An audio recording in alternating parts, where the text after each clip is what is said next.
Oh boy, we got Troy coming again. Everyone thinks because you're a zombie, you don't know good coffee. Well, they're wrong. There's only one brew that gets my seal of approval. Deadly Grounds coffee is my guilty pleasure. The aroma is so intoxicating. It brings all of my neighbors out of the woodwork. Deadly Grounds coffee. Coffee to die for and zombie approved. It's good to get a little deadly. Use the front door! Oh, they're so disgusting.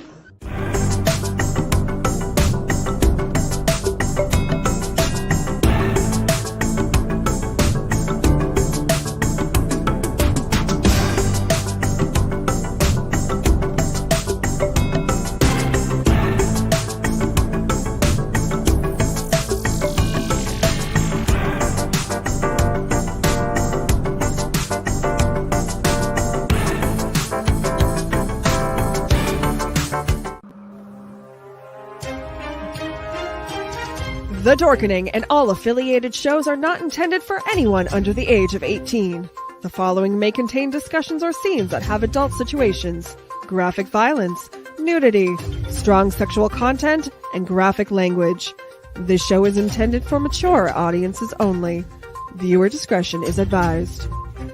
You're watching Tanner's Haunted Secrets on the Outline Network. What they say.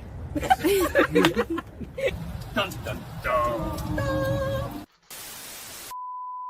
There's a secret sound hidden deep within the center of the earth. Until you listen closely enough, you can hear it. And it sounds like razors through flesh. We are merely here to turn up the volume.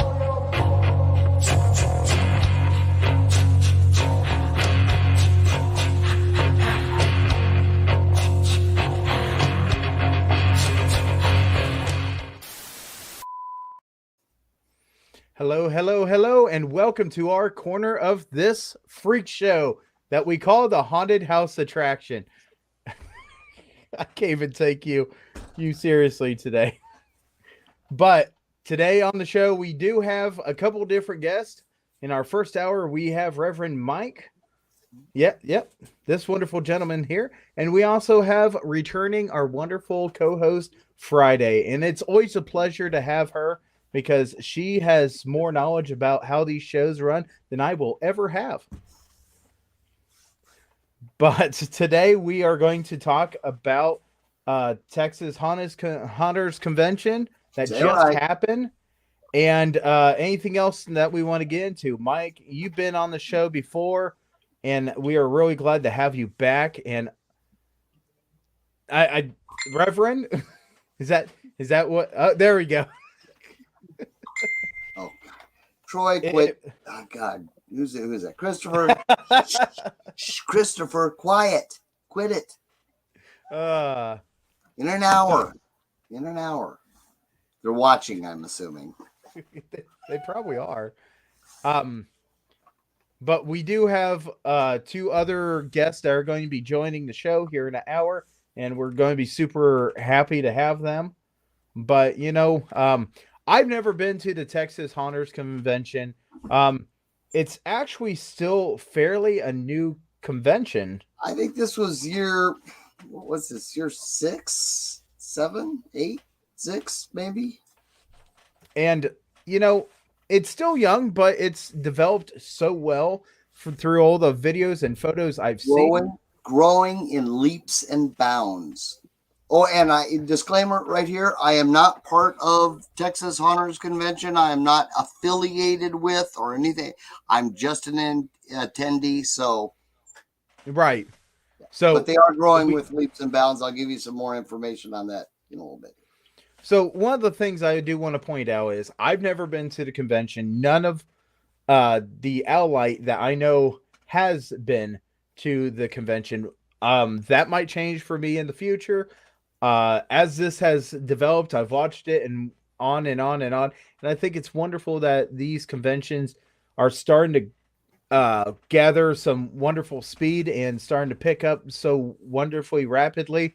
I know that if you go to a convention, if you are really into this industry, these are conventions that absolutely will pull you in, and they always want to keep your attention, because if they keep your attention, one of us, one of, yeah. if they keep your attention going, they will absolutely want you to come back. And for me, I've been to the Midwest Hunters Convention twice now. I really enjoyed that. I know there's the East Coast Convention, and there are several We went to conventions. also. Awesome. But there's so many conventions that are coming around, and it just seems like the Texas one has really picked up some major steam and speed in the last couple of years. I mean, Mike, would you like to tell us about what you've seen there? Because honestly, like I said, I haven't been there, but I've seen all the photos. No, like I said, it's been going. I mean, even just so last year was our first year going, and we enjoyed it a lot. We decided to come back this year. Another little fun thing about that is it also has been the last 2 years at least fell on my birthday. So I also got to celebrate my birthday down there. So that's, having that with all the friends that I don't see very often and things like that. That was also kind of special for me. But just between last year and this year, it grew immensely. It's growing so fast.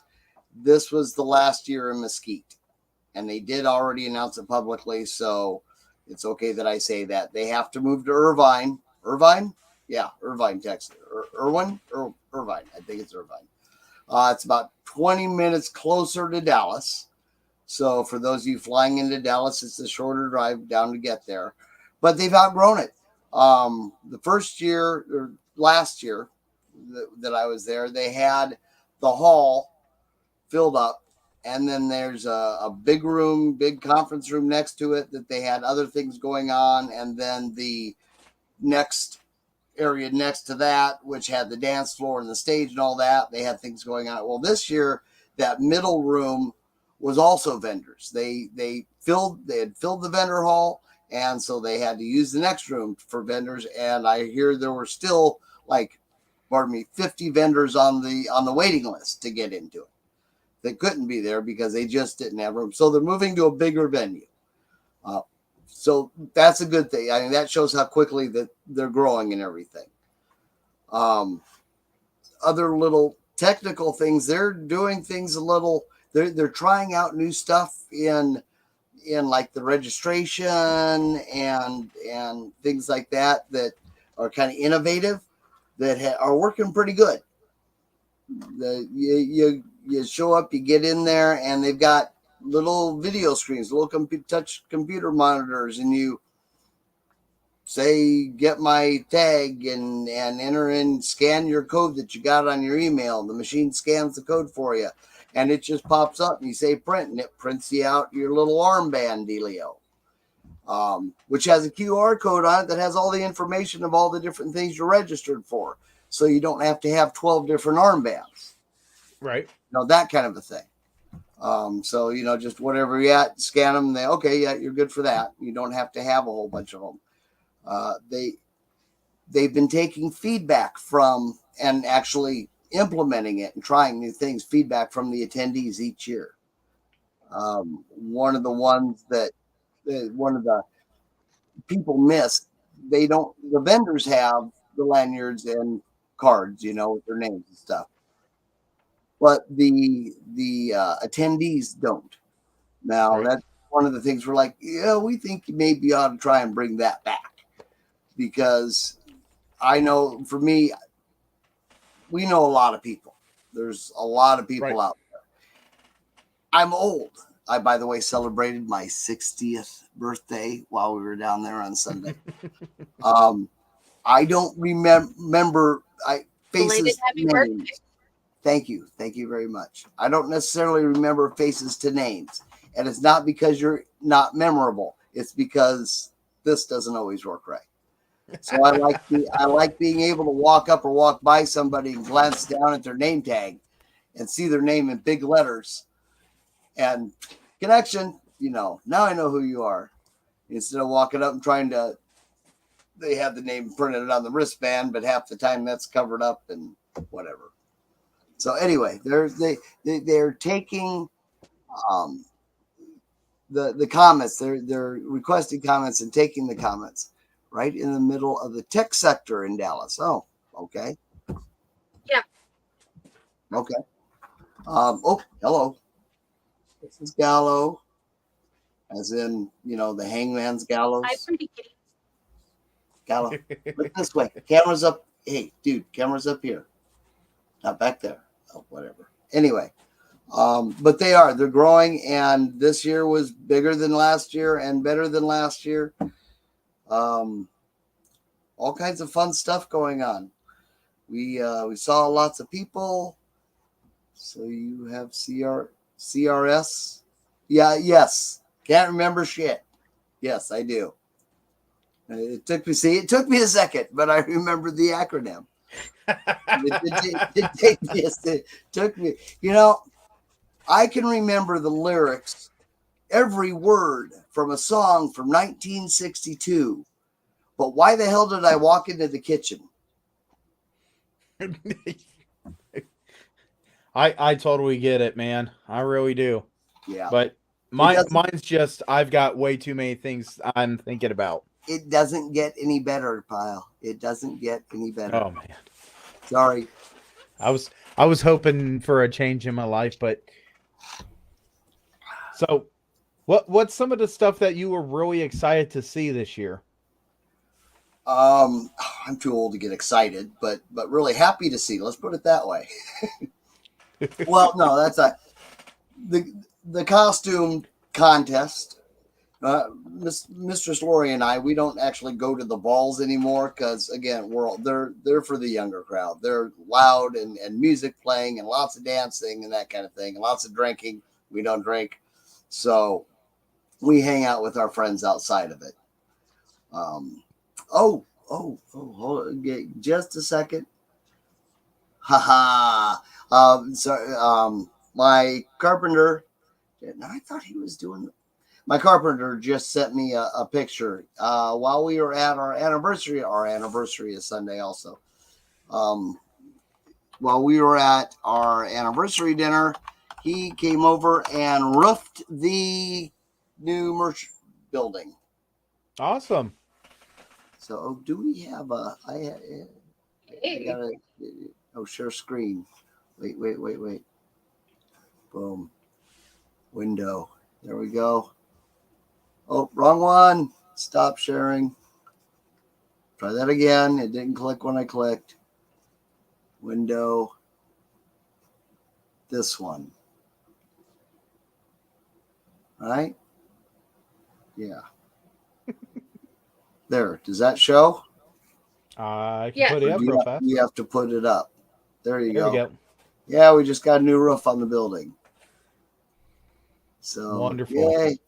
We've been working on this and trying to get. He's doing other stuff. Been doing other stuff in the evening, and so trying to get together. And we've been working on it together. And he came up by himself tonight and roofed it. Nice. He rocks. My carpenter is so awesome.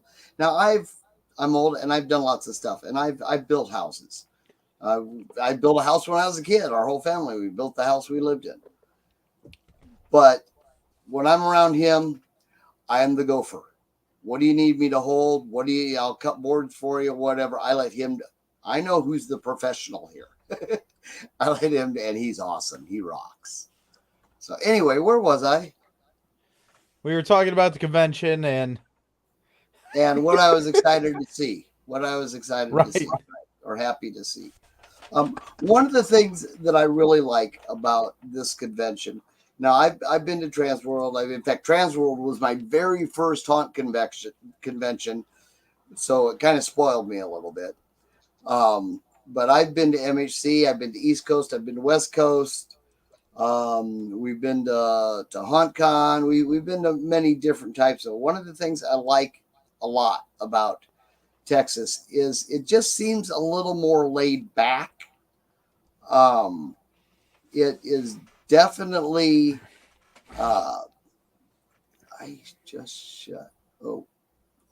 I'm not going to read that. Whatever that comment was you made.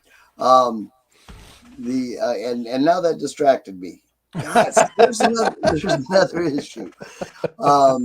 It's more laid back.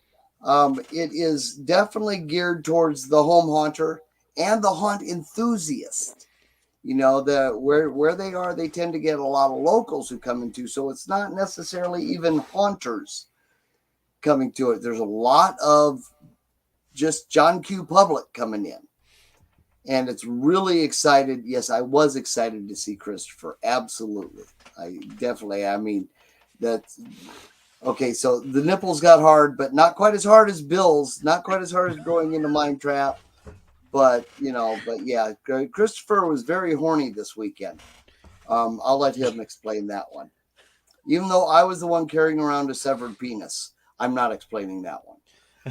But anyway, this is a lot more laid back towards,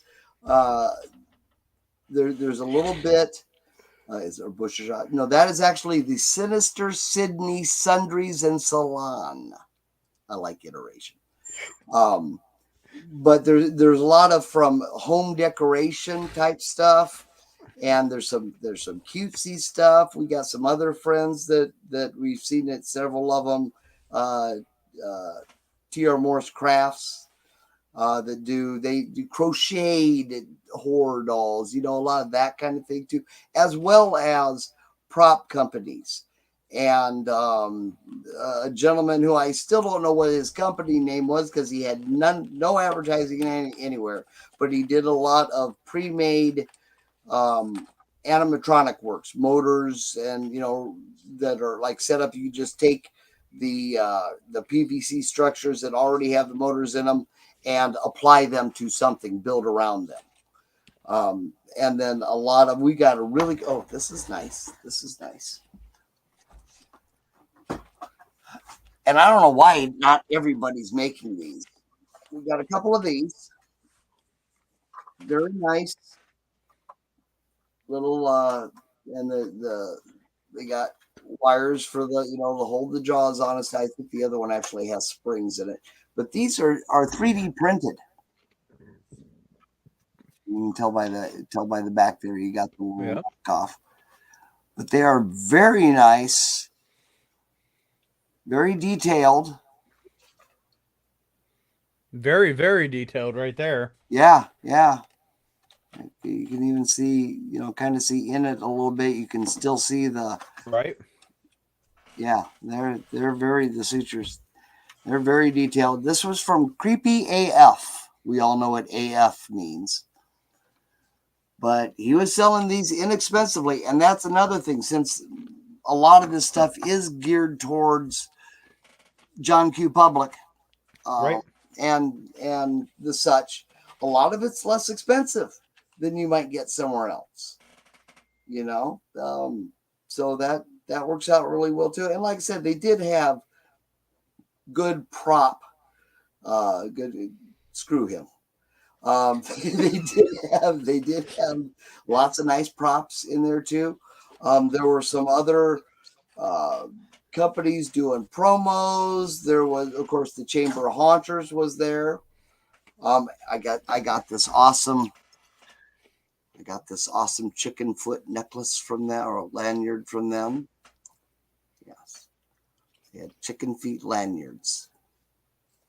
That's from the Chamber of Haunters, which is, of course, geared for for haunters, not John Q. Public. But there's some company offering bus rides to haunted houses and stuff. That I don't know. He just kind of rambled on a whole bunch. I'm not sure what that was about. There's some of my favorite.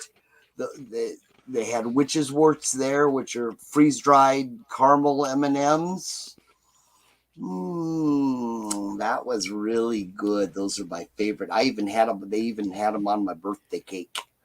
So I've got to point this out for any of you guys that do not already know this. Mike, Christopher, and Troy are all really good friends. So if you guys are really watching the comments, if if Me, who, and who? Christopher, Troy, and what did I call you something else? No, it is me and who's Troy and Christopher? Yeah. Anyway, these three do know each other. They're joking with each other as you are reading this whole thing, and these two are going on, and Reverend Mike is just They'll absolutely have their going back. rebuttal time. They'll get their rebuttal time, but it's my time now, sucker. Right. So we'll have those two on the show later. It just, if They're you gonna guys be are reading the comments, these are all friends. So you guys are all aware of the shenanigans. And as he talks about this guy that was talking about this bus tour and on and on and on, that I'm sure Troy's going to talk about the bus tour. Probably. The Troy Crivellone, I think I have heard of him before. I think it sounds slightly familiar. I think I might even have a picture of him. Hold on, I know that it's got to be here. So wait, I'm looking at the wrong thing. Hosts. There we go. I know. Give me one more. Okay, that's some goofy water show. Are you good? Were you able to get that up so that you could show that goofy water show? Are you going to do that? Friday does have that. Okay. The video of the goofy water show. You want me to go ahead and play the goofy water show. Are you sure you wanted to? Yeah, I've got a picture of somebody I think named Troy something, Crisilli. I don't remember, some weird name. But okay, so here it is. Maximize and screen share, present, share screen, window. Here's a picture of Troy. Yeah, go ahead and put it. See there's oh yeah, there it is. Yeah, see it says right there, Troy Crivellone. Crivellone something. Yeah. That's so yeah, anyway. Yeah, I might have met him once or twice. But okay, so let me if you're gonna show this, and he hasn't said no, don't show it. No, he said water boys. Yeah. Okay. So this is something they said.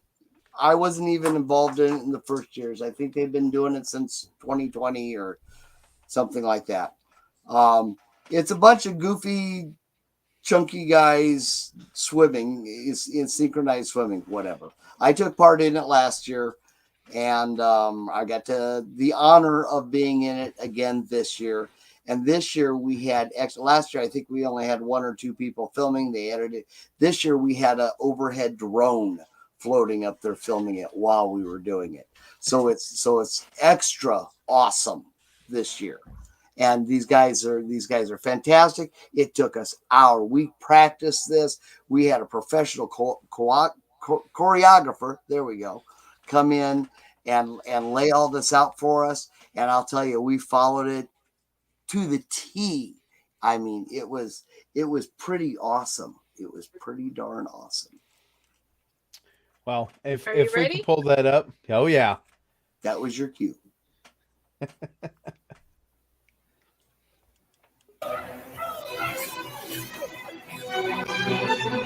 That's mine.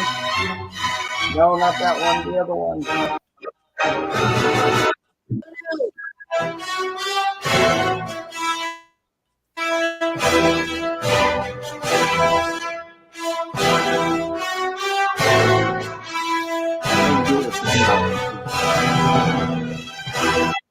It's a 2-area.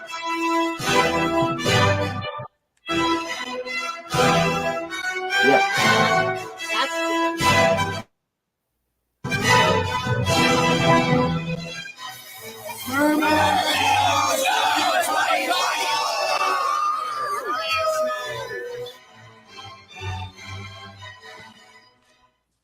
So that was a bit jumpy on my end. I don't know how smooth it was on everybody else's end, but yeah, it's called the Merman Show. My internet is trashy. Uh-oh. Well, I'm coming through pretty non-trash. Well, wait, my internet is non-trashy. I'm a little trashy, but yeah. I don't know how that came through, but I'll pretty much bet. Hold on just a second. Let's try this different.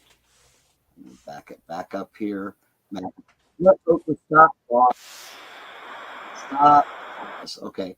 Let's try this one more time because these people really have to. These Feel the love. These people really need to see this.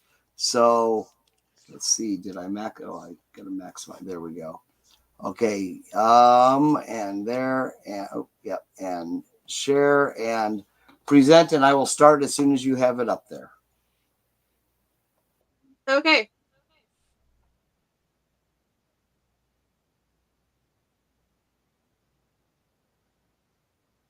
Did you unmute it? Just don't get.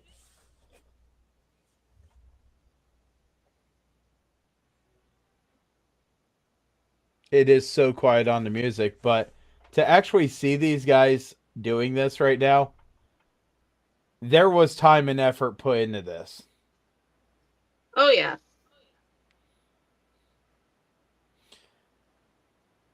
I mean, you can't get the clown to go up too high, but, you know.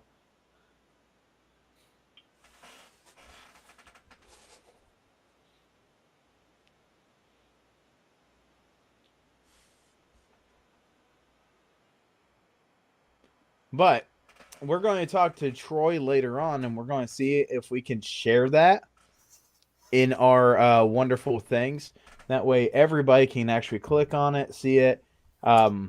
As long as Troy's okay that we do that, we will. Well, he did make it when he initially posted it. It was friends only, and I said, "Dude, seriously?" And he made it public, so it's public.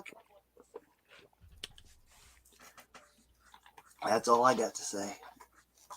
But anyway, it's an awesome, fun time doing that, and it's just a goofy thing, but it's fun. That was one. So there are things that go on. You've got the show.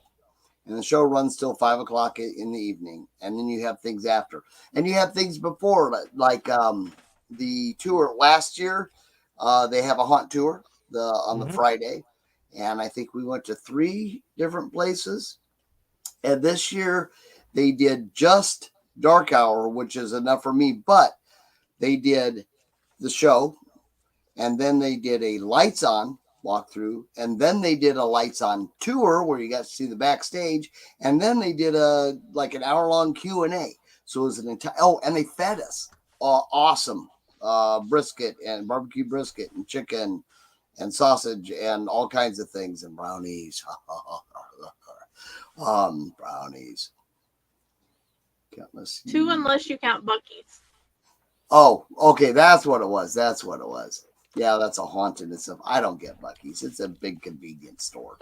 But Texas people seem to love it. So, hey, they do have good brisket sandwiches. I will admit that. Although the paper they wrap them in gets wet and falls apart. And so I had chunks of brisket falling all over me because I was trying to eat while we were driving.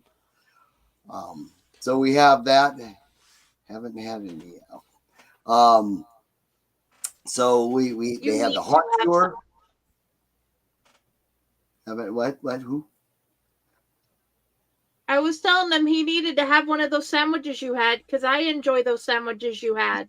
The XXL, brisket sandwiches. It was good. Don't get me wrong, it was good. It was just very messy when you're traveling.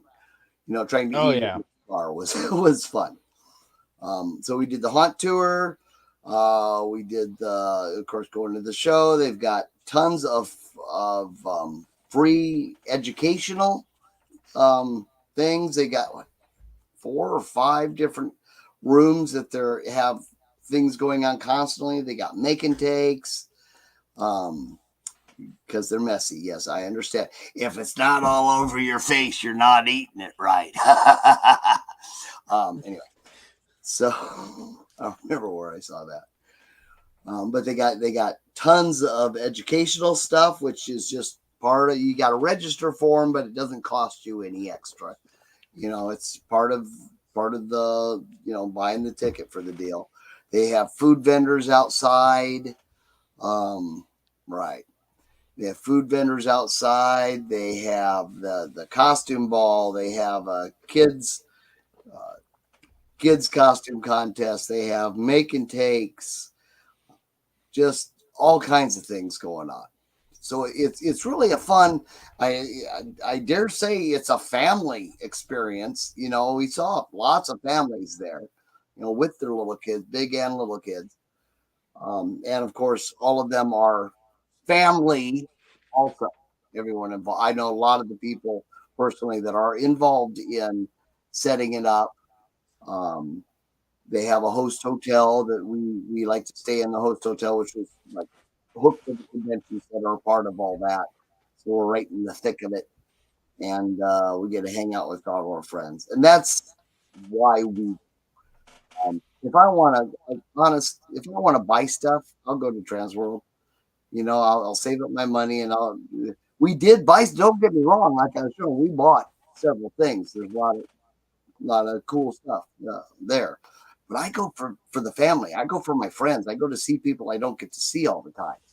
You know what I mean? And that's where they're at.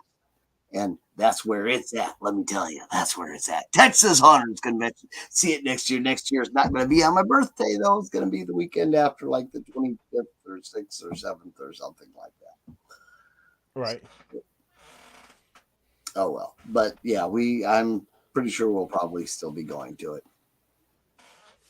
Well, I'll tell you, it sounds like a wonderful thing. What haunt did they go to? That was Dark Hour, run by Alan Hops.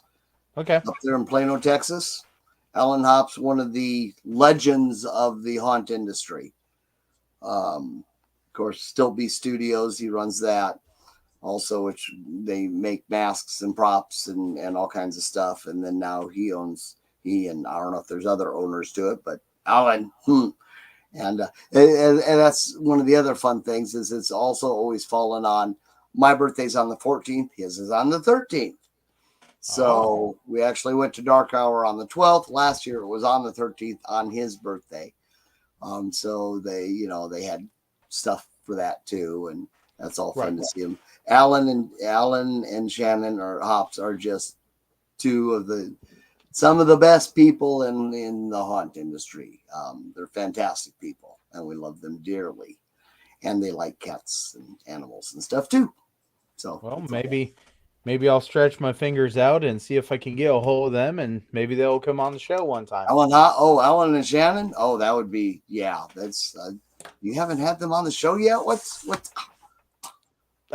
I'm still trying to get through people, and I know. I'll tell you what, there's a lot of people in this haunt industry, and I love reaching out and meeting new people.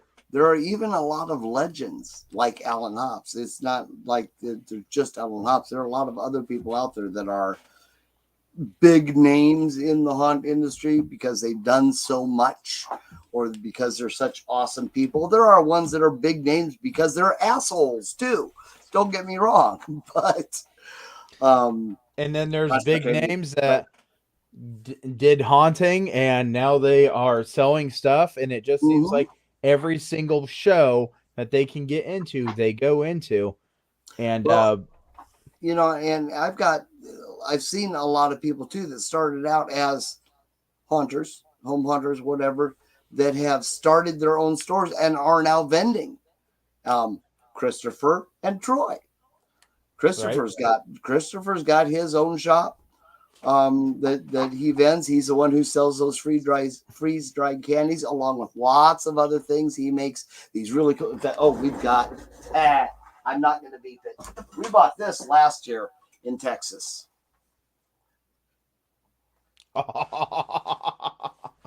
Okay, so the fun part about having this when we bought it is, of course, Mistress Lori, we push around in a wheelchair. right? Right. Because she has the back issues and what, and she can't be on her feet for a long time. So she got to carry this around because I'll tell you, it gets packed in there. It is a freaking busy, later in the afternoon, it thins out a little bit, later in the afternoon, Sunday, it's still hard to get around sometimes. And Right. she had this in her lap. And when Oh, people boy. weren't moving, and this is a train horn, let me tell you. These are and Christopher Celsius in his booth, along with bears and candy and just all kinds of cool stuff. And of course, Troy's got the hot tours. And Gallo has decided he likes the skull. I'm going to have to put that away because Gallo likes the skull. And there's a reason why my severed penis is on the shelf and not over here, because I know they would play with that. Yeah. Anyway, yeah, there's that mention again. I won't talk about that anymore. We talked about that before the show. But like I said, lots of good vendors, and the Six Flags was there over Texas because they were kind of, I think, one of the sponsors also of it. I think there were a couple of the semi-local haunts. Well, Dark Hour, obviously, Dark Hour, Stilt Beast, they had, and Monster Makers, they had that whole setup for their things there. There were just so many of them. Mind Trap Creations was there. You see them at a lot of the different venues. Haunt shirts, Halloween shirts, and just all different kinds of things. So you got clothing, you got baubles, you got home decorations, you got props, you got a cat sliding across crap on my desk where he doesn't belong. Sorry. Oh, nope. That made that weird. That's what he's after. Sorry about that. I never work with animals or children. That's what they say. That's funny.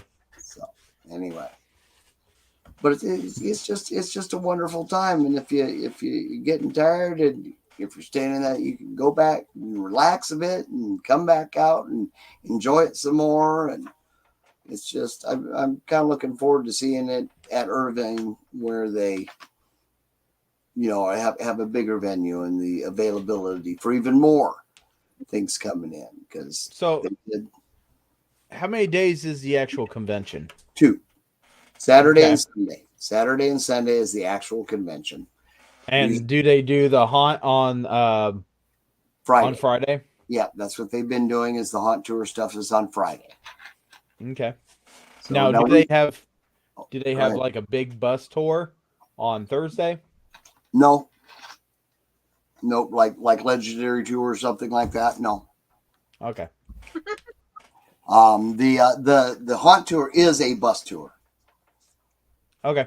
That's the Friday night one. That is a bus tour. They have, I think they had 2 big commercial, traveling buses, whatever, with bathrooms on them and everything. Nice. Yeah. They're very, very nice accommodations.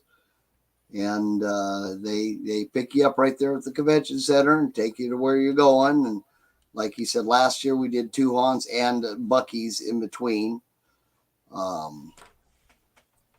People requested it, I guess. But now, and for those of you who are fans of Buc-ee's, I'm not down talking Buc-ee's. Buc-ee's is a big. I work in a travel center.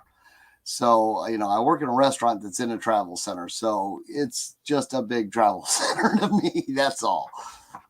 Been there, seen it. Yes, they have a lot of stuff. They have a lot of food. They have the clothing. So do we. We may not be quite as large as their building, but it's just the same thing, bigger. But anyway, I'm sure Troy will rebuttal that.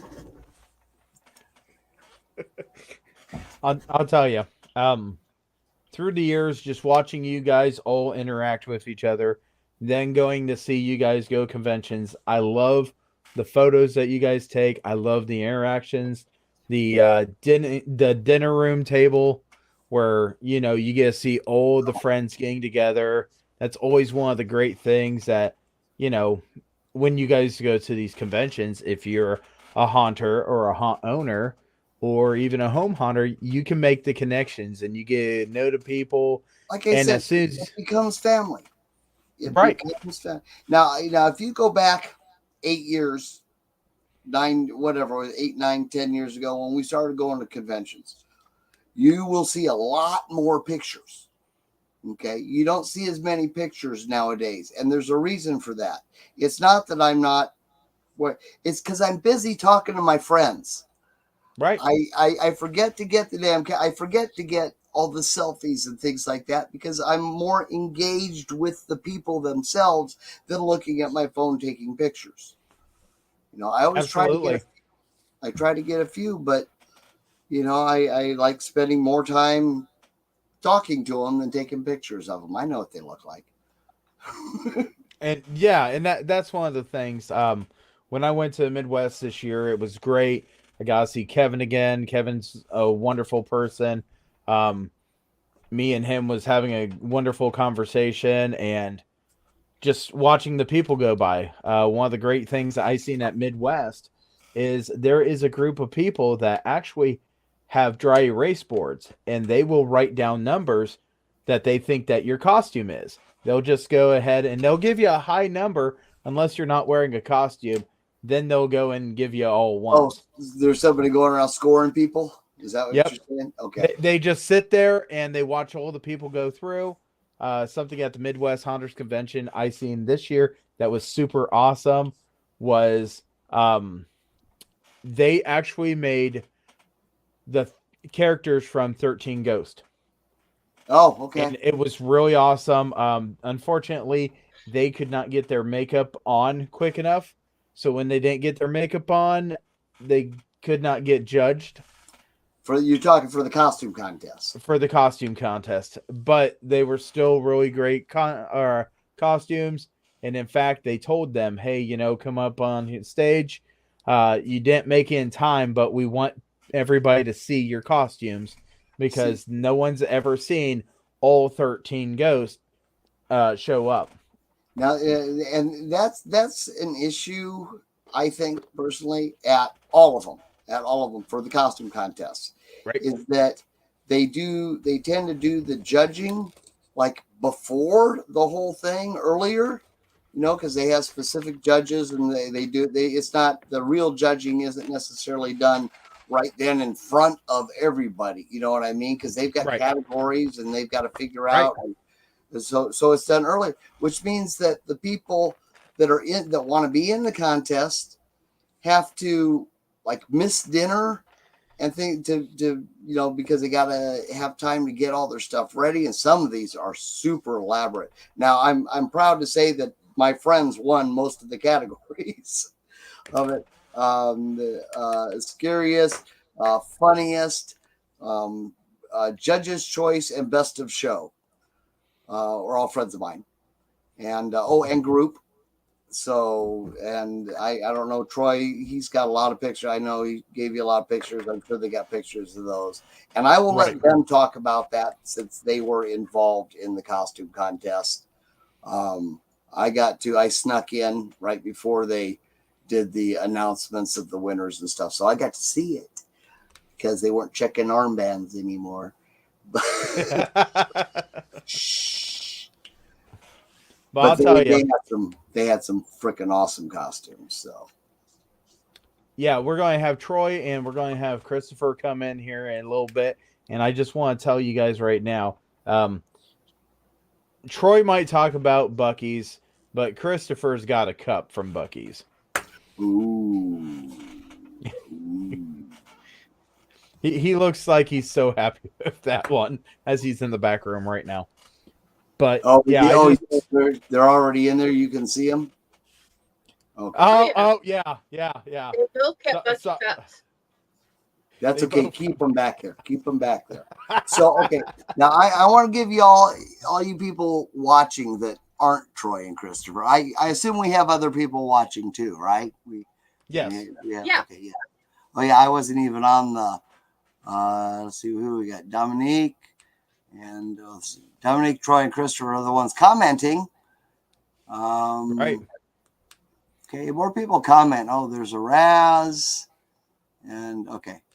Mainly, it's just okay. And so this And then Steven. looking at all the comments, this just it kind of reinforces what I was about to say. People out there are watching us, and they're like, "My God, does that guy ever shut up?" Just wait till Troy gets on. Just wait. True. Just But I also want to tell everybody that's watching, we did give away Chainer Field of Scream tickets last week or 2 weeks ago. Here we are on the show again, and during our commercials, we will have the wonderful banner going across with the number that you have to call. And as soon as I get what number gets chosen here, we'll get those mailed out to you. This is how we start giving away Chainer tickets this year. And we want to keep this going. So as soon as the banner disappears, that means that we do have a winner. But let me go ahead and Friday, do you have any questions about this convention down in Texas, which ironically is down in your neck of the woods? Oh, you're down there? Yeah, but I'm broke. Yeah, I'm in Newton. All right. What was your most favorite 47. silly costume? Oh, sorry. I'm sorry. What was my favorite silly costume? Yeah.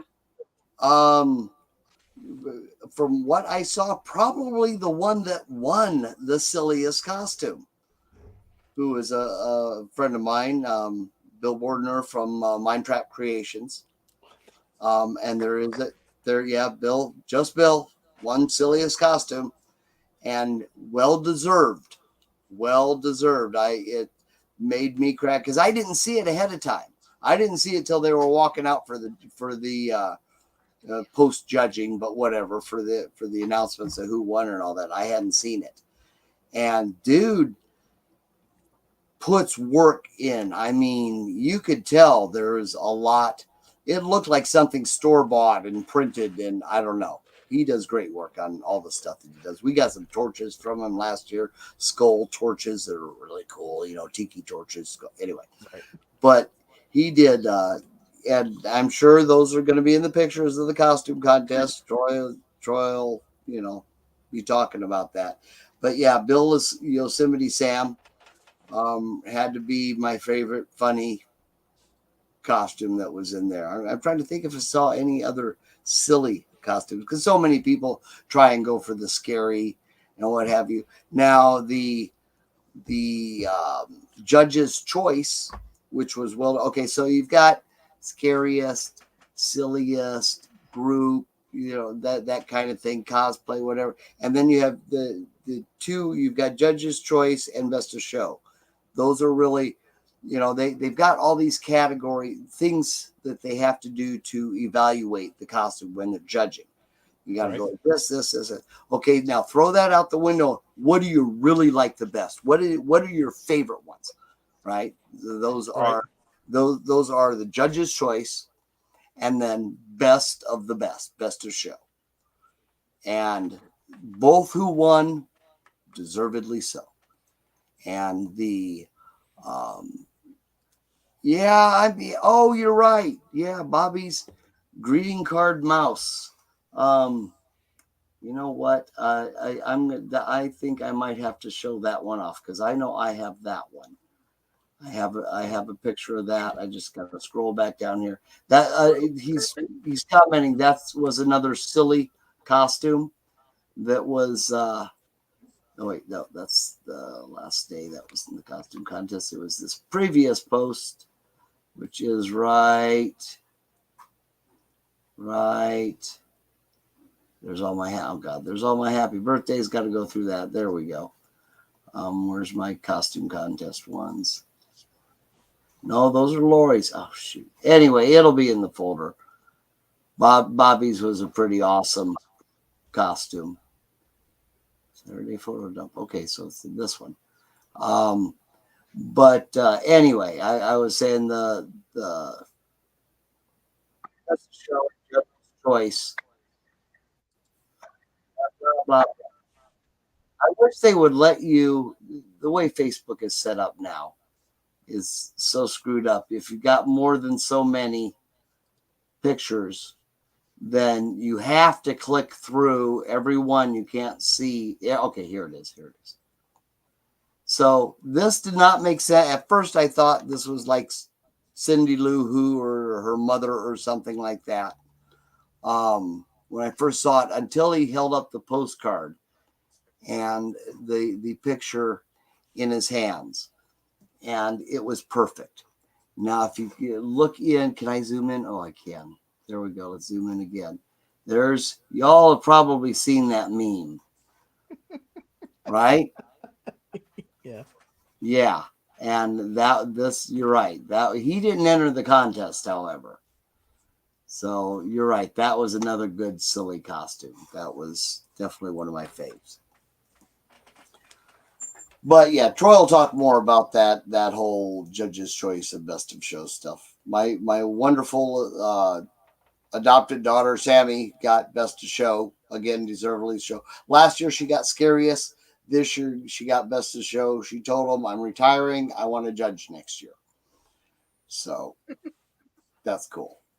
One of my favorite girls. Yes, Bobby did do a great job. I know at Midwest Hunters Convention, there was, as you're going over the land bridge, you can see these two people that were walking in inflatable shark suits. And it's like, okay, well, that's nothing. All of a sudden, they got so far and they both had lights and they turned on the lights. There was LED lights inside that illuminated them. Okay. As you were going, you could see them going across the street, and traffic was stopping for these two lighted sharks going. Yeah, it was just incredible. Now you keep talking about MHC. Now, East Coast, which we also attended this year, is brand new, first year. That is run by Transworld, who also runs MHC. So it's kind of the same. I don't know. I loved it. It was awesome. I don't know if I liked it more or less than MHC. I think it was not quite as loud as MHC, not quite as drunk as MHC, maybe, but that was also an awesome time. And that's another one. MHC is kind of just a step down from Transworld. It's more home haunt, but still got the pro haunt stuff on it, type of a deal. And it's more haunter oriented than haunt owner oriented, like Transworld is. Mm-hmm. So you can go and you can spend a lot of money, or you can spend a little money and still have a great time. Right. And that's really nice. So we're at the point where we're going to jump into the commercial break, and I don't know, Reverend Michael, we're asking, I know you were leaving earlier, so let us know if you're going to stay, or if not, we'll say our goodbyes to you. Tell you what, when we do your commercial break thing, I'm gonna go have a cigarette with my wife, but Okay. then I'll pop back in and you can stick me in the back room or whatever, or let me interject on. You know what? I probably won't get a word in edgewise, but I'd still like to hang around because I like these guys. The guys coming up, I like them. So All right. I'll let them do the talking so they can talk about the things they want to do. But I'm going to sit here and judge. All right, guys. So we're going to go commercial break. During the commercial break, I have a number written down here, and you better be fast because caller number 3 is going to win some tickets to Chainer's Field of Screams in Bockets, Ohio this year. Number 3. Love you guys.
Greetings and shabebans. We are the Retro Redoctopus Cephala Podcast, a long-form bi-weekly show that celebrates all the things that made growing up awesome. Well, that sounds good, but I don't know what all those words mean. I think what Parasite Steve's trying to say is that on Retro Redoctopus, we explore a range of retro goodness, from toys, video games, and movies, to cartoons, and even snacks and school lunches. Oh. And we do it all with a positive spin, a slew of killer guests, and some very adult language. And you know what else is cool? No. This crazy show is part of the Door King Podcast Network with new episodes every Tentacle Tuesday. What's that? And if waiting 2 weeks for a new episode gives you a sad, know that we drop bonus episodes all the time, like the off-format Crow's Nest and an interview series we call The Brig.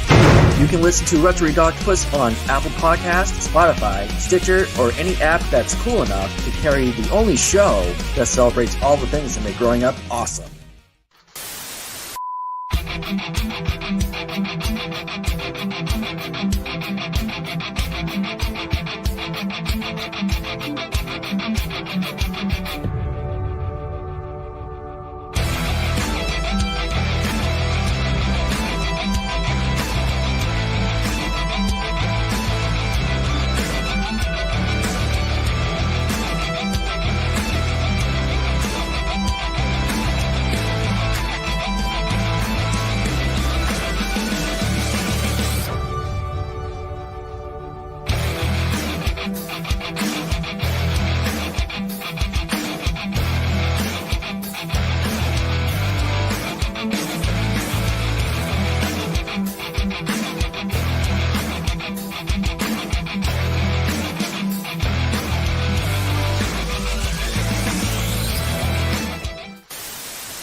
So, welcome back Hi. to Chainer's Haunted Secrets, and I can't tell if we've got Troy or if we've got a plastic character here, but we have Christopher. Christopher, Hi. welcome. This is the first time you've been on the show, and we're really glad to have you. And Glad to be here. I know that you've been really, really happy drinking stuff from that Bucky's cup. I don't know how many times we're going. I'm not gonna tell you. I'm not gonna tell you what's in it. I'm not gonna tell you what's in it, but it is good. So, Troy, I gotta ask, what's going on here right off the bat? What do you mean, you filthy varmints? We're here in Texas.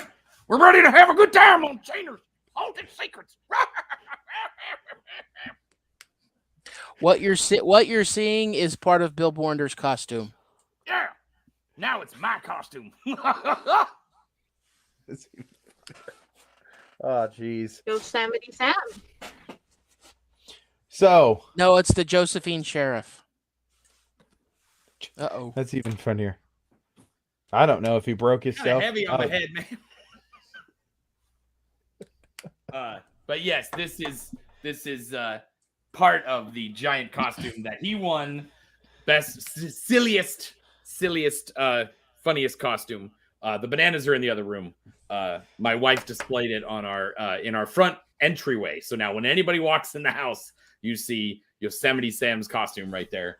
But he did write Josephine Sheriff on the badge. So I will be we have a Halloween festival here in my tiny little town, and I am proudly going to be wearing it to the Halloween festival that I can walk to from my house. So Instead of Yosemite Sam, it should be Josephine Sam.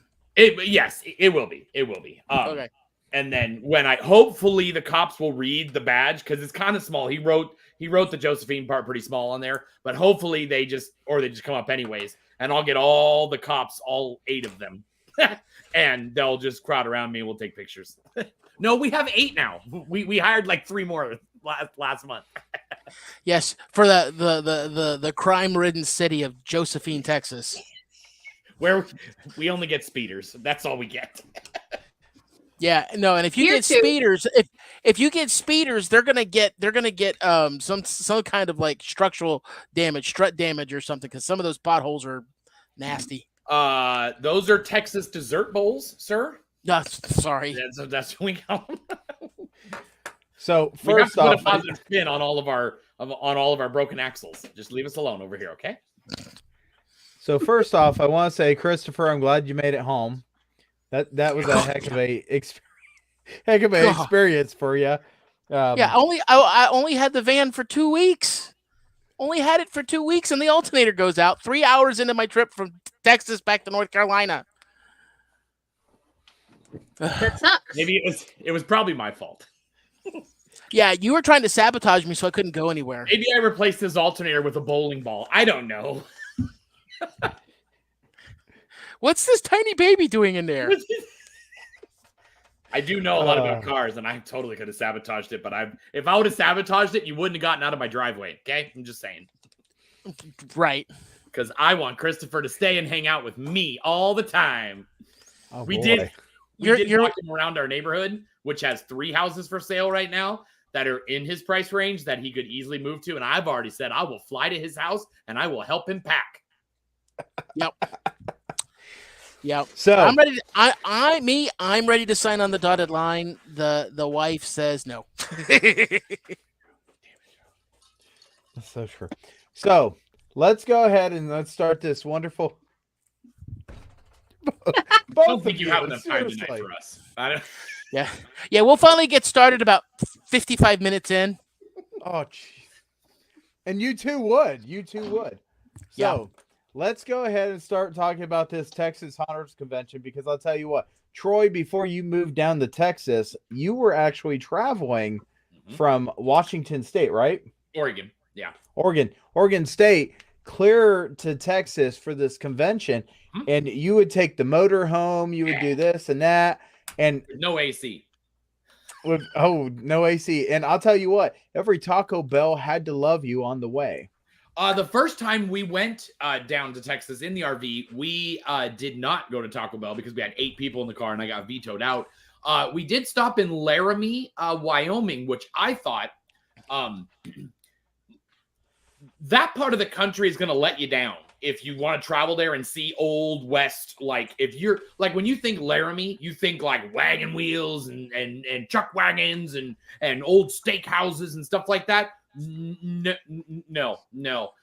We ate at a Freddy's custard and burger joint and in Laramie because there was only other commercialized food that was there. It was the most letdown. Like, I was super excited to go to Laramie and nothing.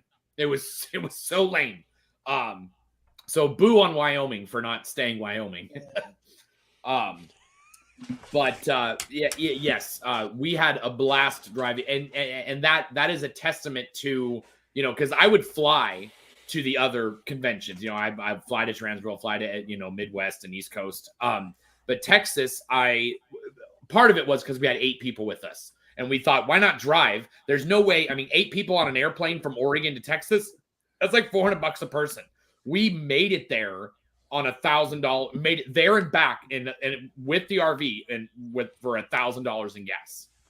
So wow, that's 2.5 people that would have gotten on a plane. So it was significantly cheaper, and we got to see crappy Wyoming, but other great parts of America on the way down there. Bottom of Colorado smells, by the way, like really bad. I think it's in Pueblo, I think is what it was. It was smell, and they got bad roads too, but it smelled real bad. So stay out of Southern Colorado. And now he's just offended all of your Colorado viewers. Yeah. Well, stop smelling so bad down there. Get some air fresheners. I mean, we got air wicks all over Walmarts. Okay, come on, just start plugging that shit in, people. Okay, the problem solved.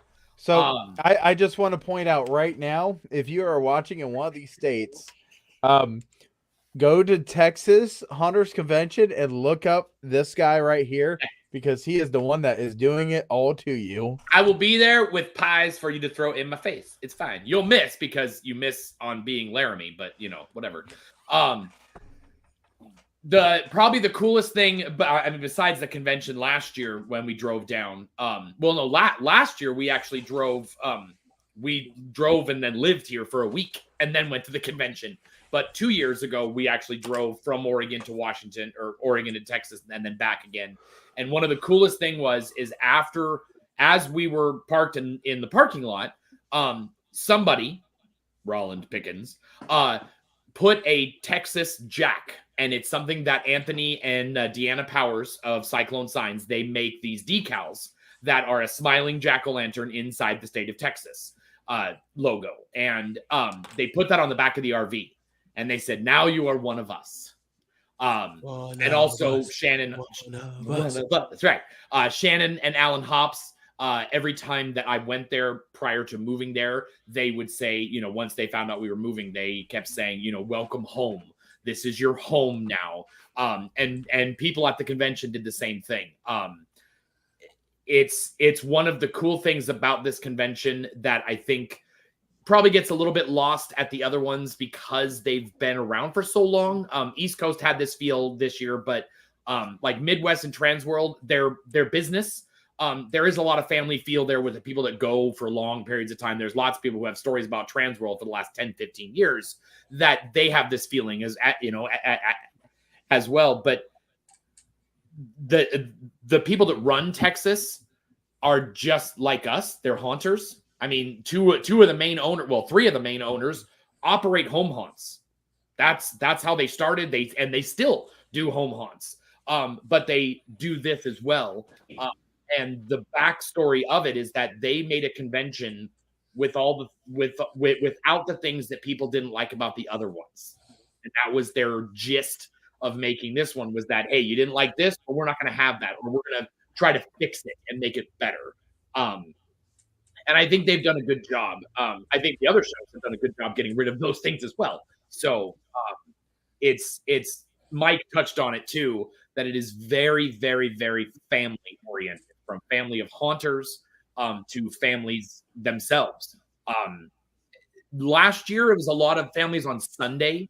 This year, I saw families the entire time. There were so many families that were walking around, and it was one of the things that I was telling Bill from Mindtrap, because he was like, well, I don't see like a ton of haunt vendors. I see a lot of haunt vendors, but they're like mixed around, and there's not just haunt vendors. And I said, that's because this is the Texas Halloween and Haunters Convention, and they even put the word cosplay in there as well. And so it's not just haunt stuff. It's not just props and lights and makeup for your haunt. It's decor, it's tumblers, it's horror art, it's t-shirts, it's freeze-dried candy. It's it's all encompassing of Halloween. And so, but what that also does is it also shows people that may just do an indoor, they just do indoor decor. They love Halloween movies, that, oh, here's this vendor that sells really cool skulls like Mike found, or here's these scary bears that go peekaboo. Well, I could put that on my front porch. We all started doing something very small or very simple. Mm-hmm. And something like that, seeing that in the different booths, right? Like I was right next to a place that had gory, plushes, and then right next to them was a cake person. So the person walking by the cake saw then the scary bears, and then saw my bus tours, or turned around and saw Christopher's horns, and thought, I could make a costume, and I could put the bear, I could be holding the bear, and then they'll look at the bear, scary, and then I'll go with the horn next to him and scare him, and I can do that in my front yard. And so there wasn't an aisle that you couldn't go down that you would not be able to maybe morph your idea of Halloween or expand on it.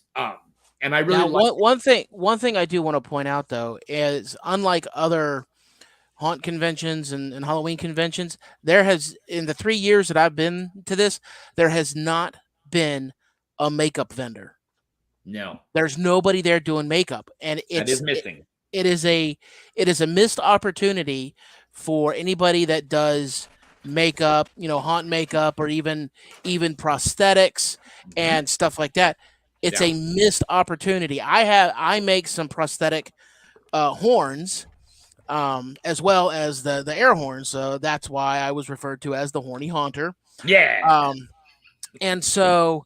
But like I said, it's a missed opportunity. So if there's anybody out there right now that's watching this and wants to go to a convention that has yet to have a makeup vendor, and you kind of be like, you're the only makeup vendor there, make sure that you're watching the Texas Haunters, or the Texas Haunters Convention page, because they open up registration on January 1st.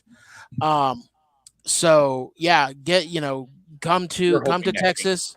yeah, we're hoping that. And now that I've said that, now they're going to have 5 makeup vendors. It'll be like January 4th, but yeah, early. Yeah, January. exactly. Right. So, but yeah, like I said, if you're a makeup vendor or you do prosthetics and makeup with it or anything else like that, I think it's a missed opportunity, and you need to get to the show. So one of our sponsors here is Wicked Effects. Wicked Effects does prosthetics. They do 3D printing. They have lots of different stuff. One of the things that they started carrying was makeup, and one of the owners of it is actually doing a makeup class that she is going to be teaching with another one. So perhaps you guys will get to see Wicked Effects make a travel, because I know that they just bought a trailer.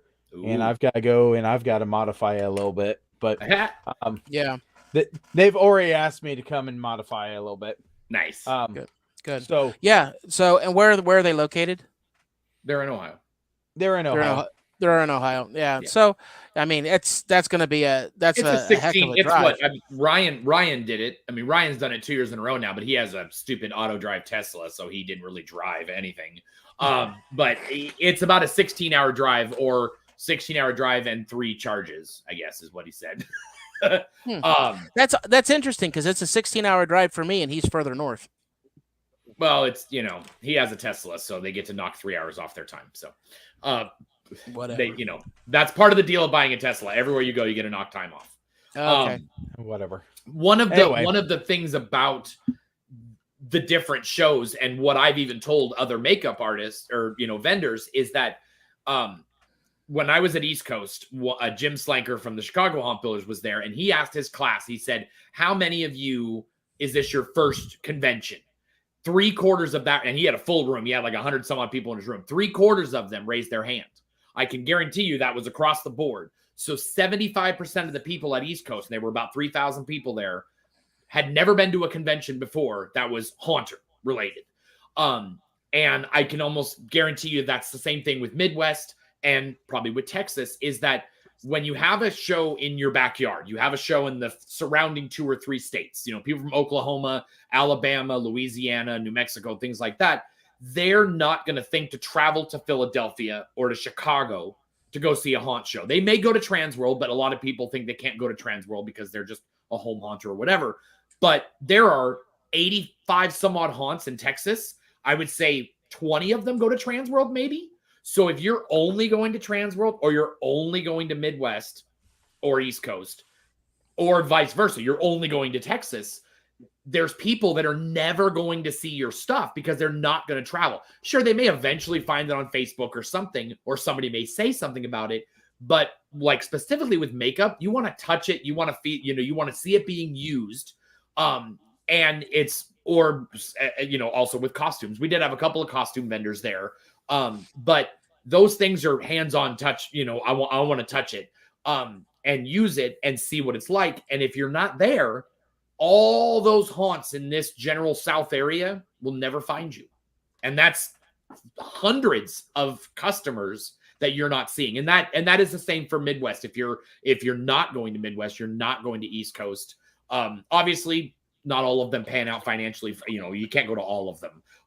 There are some vendors that do, and more power to them. But obviously you have to do what your business ends up, your budgeting and all that kind of stuff. And, some people say that Midwest makes them no money. Some people say Texas didn't make them any money. So then they don't come, but they try it once and then they hop off, but I totally agree with Christopher. There were no makeup and there was no LEDs. And LEDs. I've talked to Ned from Ned's LEDs, and he's like, "Whoa, it's a long drive." And I go, you have to spend money to make money. You have to get your face out there, and there are people down here who want LEDs. And now they did have 50 vendors in the waiting list that they didn't even have room for. They did. They had to stop the waiting list, which is why they're moving to the new location, because they have outgrown their space. I'm just happy I was able to find these there. These are like the spooky confectionery. The witch's warts. Yes, the witch's warts. There you go. We have some of those in our pantry right now too. So Friday's got a question. Yep. Reverend Michael had said that you guys were vendors there. Yes. What type of inventory do you sell? Troy sells time. All you, Troy, Christopher. Troy, you sell time. I sell time on a bus. That's all I sell. Time on a bus and a bunch of haunts. I was already on this show, Christopher. You talk. I get to talk now? I get to talk now. You better run with it. It'll never happen again. I know, right, exactly. So, my company name is called Tri-Hunt Creations. Oh, great! So he's good job. He's such an idiot. So actually, I went there with representing two companies. The first one is Tri-Hunt Creations, and then the second one is the Spooky Confectionery. And the Spooky Confectionery is freeze-dried candies. So I had a selection of freeze-dried Skittles, Jolly Ranchers, both regular and sugar-free, the caramel M&Ms, the Nerd Clusters, and new for this show were freeze-dried. I called them Bermuda Triangles, and it was freeze-dried fruit roll-ups. So I had a selection of candies, which are really weird but good. Yeah, they're really good. And then Tri-Hunt Creations is just kind of like a menagerie of things that I make. The first of which, as Mike showed, were the drill horns. So it's an air horn attached to the housing of a drill, which is one of my best sellers at the convention. But this year I also had, as Troy hinted, I have those the bears, the little kids bears that play peekaboo with you. Well, I've done a couple of things. I've modified them so that you can activate it with a prop trigger. Typically, there's a little button on the foot that triggers them, but I actually modified them so that they could also be used with a prop trigger. So if you have a step pad or a little push button switch or something like that, you could remotely operate it from a prop trigger. And then of course I had some that were, that's all it was. It was just modified. And then I had some that I put fangs and blood and cut stuff off or put a skull on the face of it or something like that. Yeah. Scare bears. And they play peekaboo. I also did, I also have a selection of, and I don't have any over here at the moment, but I have a selection of like Raggedy Anns that I've either just aged or modified again, blood, gore. True Annabelle. The true Annabelle. The true Annabelle. And so, I had a selection of those. I also make the man-eating plants, the Audrey 2s from Little Shop of Horrors. I make a version of that. And then lastly, I make my own prop controllers. So it's a motion sensor prop controller that you would plug into one of my bears or any kind of a prop from, Spirit, Home Depot, Lowe's. As long as it has that footpad port in the back, these prop triggers will activate those. Props. And then and actually, Troy's showing one of my plants. It's actually going to be a prize off of. Play the video. Yeah.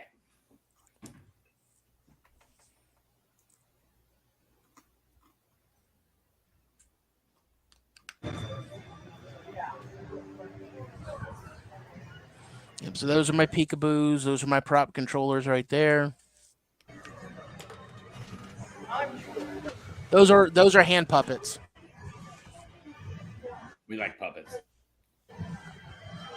Like I said, my Raggedy's. Yeah. Some of my plants. Those are my cosplay horns. Some LED skull and pumpkin candles. And then my air horns. Right there, and that right there is kind of like my signature piece. It's called the Hand of Glory. Yeah, award-winning. And then the pallet hands. The pallet hands. Yep. Those are cool. Did anybody buy those? Somebody should make that in a bigger scale, like a life-size They should, scale. totally. I know, right? Yeah, they Put really that in the should. Yeah, lawn. somebody. 2 people actually bought them. So Nice, right on, cool. Yep. So they got it. They're like, "Oh, this is so funny. I gotta have one." So, but yeah, so just a variety of different items, that I make, and kind of do what another vendor that's there. If I think of something and I make it and try to sell it. There's not really a main thing that I make. I mean, with the exception of the air horns, that's lots of people like those, but if I think of something and I want to make it, I try to make it and go from there. Because I know you vended last year. What's that? The bear with stitches. Do you have more? Oh yeah. You're talking about that really small one? The one that was up high. Yeah, I believe I still have that one. But if it's too small for you, I can always make one that's a little bit bigger and do that same exact thing. Friday likes it. He makes custom bears. I can do that. Yes. What do you think was the difference between this year and last year with your stuff? Because I know you had some raggities, you had your candles, and then you had your horns.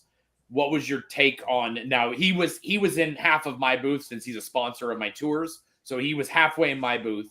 I'm just a service, so I wanted to highlight him a little more. So I didn't sell any tickets last year. Thanks. But he sold a lot. But what was your take on like people's sentiment versus the 2 years?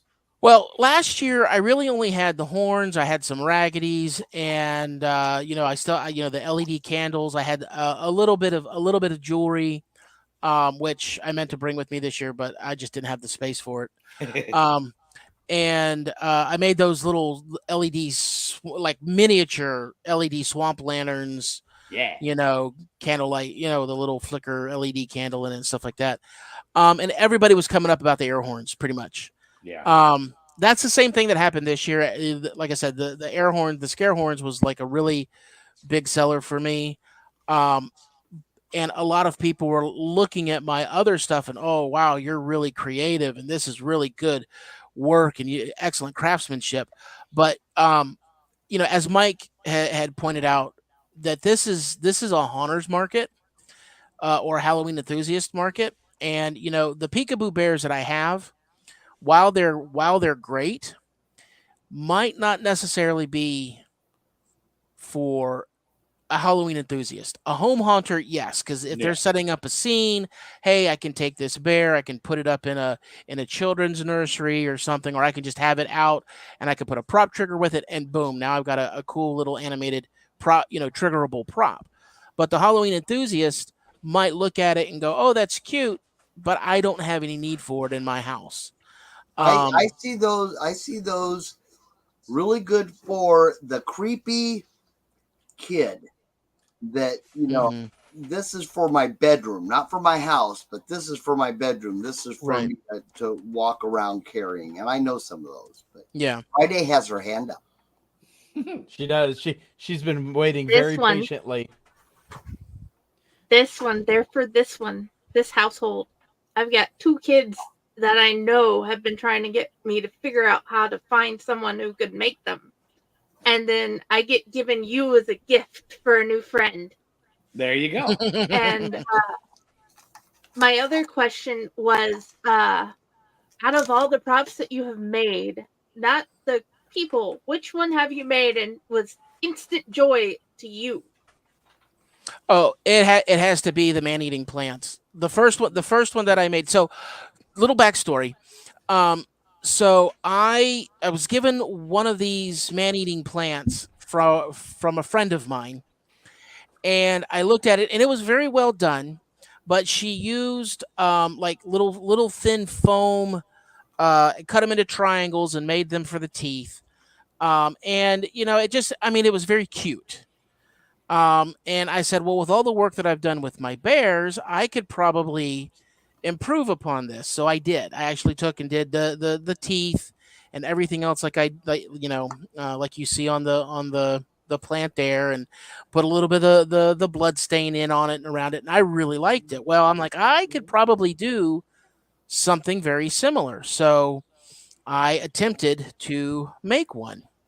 Now there were a few flaws in it.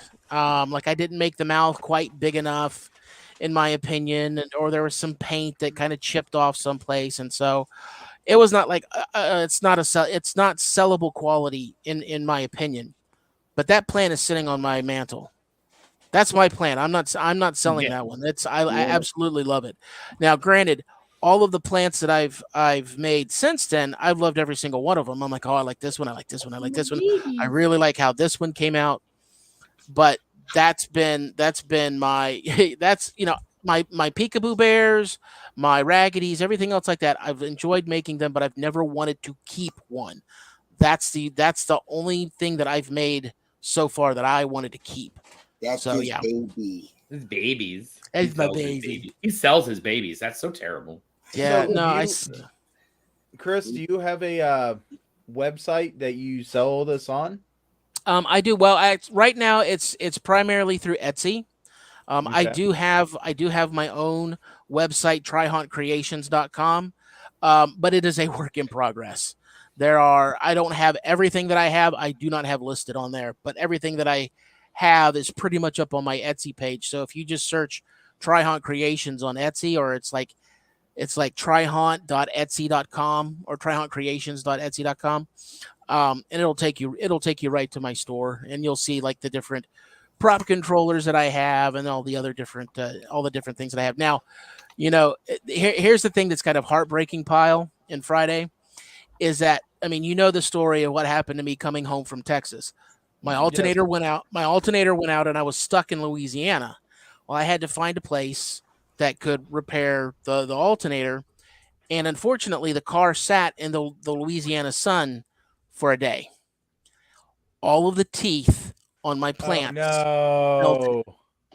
They all melted. Now, the bears and the raggities that I have, I use the same moldable plastic to make the teeth and the claws. All of that was fine. I think it's because I didn't have the plants contained in anything. And so they were just kind of out in the open, and I think just like direct sunlight, and they melted. Yeah. And I don't want to, it's white plastic. I don't want to, and it looks like it's dripping down from their teeth. I don't want to say what it actually looks like in their. You could probably still sell them to those people, though. So yeah, probably. I tried posting a link to your Etsy, but StreamYard doesn't allow me to post a link. I guess put it in the Facebook chat. That's what I tried to under the comments. Yeah, I tried to do that, and it said comment has failed to post to the Dorkening. Well, that's poop. So it doesn't let you post. Yeah, I think it's because it's a link. It's just not a comment. Gotcha. So if you go ahead and let us have a little time, we'll figure out how to get. What's that? Oh, there we go. It took it when I put a comment with it. I could share it in private chat. Oh, well, it took it when I put a comment with it, not just the link. It went ahead and took it. So I just posted that to the non-private chat. There you go. There you go. But yeah, we love supporting anybody that comes on the show. We want to hear what you guys are coming and cooking up, because honestly, I know the way that you're coming and you're creating things, it's going to keep on. You're going to add to your collection, but I know the plastic that you're talking about, and that's actually what my face shield for my character is made out of. And don't let it get too hot. I've worried about it, but I found out that I've put so many layers on it that it just takes so much effort for it to actually get to that temperature that it would actually start to warp. But I totally know. Years ago, there was a Care Bear backpack that Lolly got, and it had the Care Bear that had sharp teeth. Well, she didn't listen, and she actually had to have a Care Bear with no teeth. And I told her, I said, don't worry about it. I know how to reform them. But yeah, that's unfortunately that's something that a lot of creators have to put in the thought process. 3D printing, that can go a higher temperature on a lot of things, but still you run the risk of those things being in any type of vehicle. I will say this over and over and over, and glad that we actually have this opportunity to say this. Take your masks out of your car. Do not let them in a window. Do not say, oh, well, I've got something on it, so the mask is going to be fine. Because you will find out that the paint, the mask, everything will start to combust, and it will blow up, and your entire car will fly into pieces, and you'll kill thousands of people. So don't do it. Yeah. Okay. I don't think it's been that extreme, but jeez. and that actually, because when I went down to Texas, I got in on a Tuesday, and we weren't going to the convention until Thursday, and there was no way I wanted those in the hot car for 2 days. So I practically unloaded about 75% of my car into Troy's house because I didn't want all that stuff getting, affected by the heat. Yes, that would be a minivan, D. I know. So then we know that 73 degrees is the perfect temperature for these amazing plants. Well, yeah. I will tell you, I actually have my command trailer that we put at our events. And if I have to, and there's any thought process of the temperature going a little hotter than what we like on some of our gear, we actually have a generator that we haul with and a air conditioner that cools down that trailer just to get it at a temperature that's lower than what it could be. Because anything that's in a trailer, it is stuck, it's hot. I don't care, even if it's like 90 degrees or 80 degrees, it can have the potential to raise way past 115. And as soon as you open that door, it's terrible. So we actually do that in concern of our gear. So I'm glad that you brought this up, because honestly, I one of these shows I was going to gripe at people that leave their mask in their car, because it will crack, it will break, it will tear, it will deconstruct itself. Yeah. Speaking of the heat, that's something I didn't bring up about being down in Texas. It was hot. Yeah. But, so I'm outside and I'm like, wow, it's like people are, I'm like, it's what? It's 82, 83 degrees. And we pull up my thing, and it was 96 degrees. Yeah. Now that 96 degrees in Texas is what 82 degrees feels like here in Iowa. Yeah. Yeah, but also, and correct me if I'm wrong, Mike, you guys have humidity too. Well, that's the whole deal. Texas does it. 96 North degrees Texas at 2% humidity versus 82 degrees at 90% humidity. Yeah. Yeah. Now you go down to Houston, last year, Houston or San Antonio, Houston. it's bad. It's really humid and 100. But yeah, because last year in Texas it was 100 each day. Yeah, and it was. You walk out, that whole. I walk outside, it's like the devil just farted in my face. Yeah, that's exactly how it felt. This year, see what happened is the hurricane came up and and went up through Houston and up through Dallas. I actually ended up driving through the remnants of the hurricane coming through Arkansas, which that was an adventure. But that brought a little bit of cooler weather in behind it. Now, so Texas doesn't get up to 104. They're only up to 97. but it was comfortable. I actually was like, hey, this isn't that bad. But I thought it know was gorgeous weather. Yeah, I mean, it was great. Yeah. Now next year it's going to be at the end of July. It's just going to be hot. Yeah, it's going to be like 100 every day. And isn't Irvine where the venue is next year? Isn't it more in the city than? Yeah, and actually, so because I drove our daughter's friend to the airport yesterday. Well, actually, yeah, but it was hotter by the airport than it was in my town in Josephine, and even in Mesquite. It's actually hotter over there in the middle of Dallas than it is outside of Dallas, because you got so much going on, all the traffic and one of the plus sides, and Mike kind of touched on it a little bit, is that this year and the years past it's been at the Hampton Inn and the Mesquite Convention Center, which they are attached. So you walk from your bedroom to the convention floor, and to the classes, and to the costume ball, all in the air conditioning. The only thing you have to go outside to do is smoke or get food at the food trucks.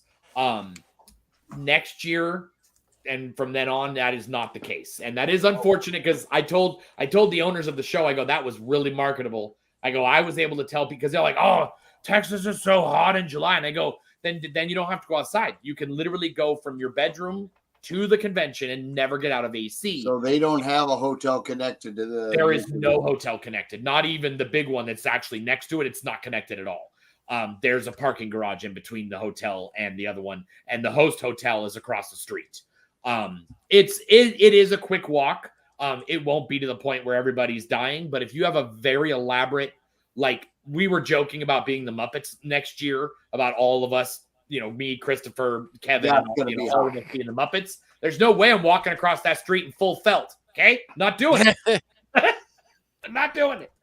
I would not walk across that street in the costumes we had this year. No. And that's one of the suggestions I'm going to make to them. And I kind of already did a little bit on the other night when we were talking, but it is something I'm going to really kind of press into them, is that if they can have a room, like one of the classrooms, they can convert it to a costume prep area where you bring your costume with you, walk it across from your hotel or whatever, or from your vehicle, and then you go in those rooms.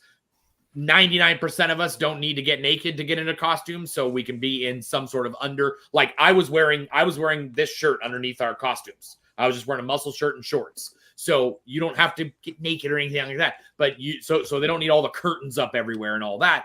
But they can have an area where a bunch of people can get ready so that they're not walking across or having to drive. There's a couple hotels you'll have to drive.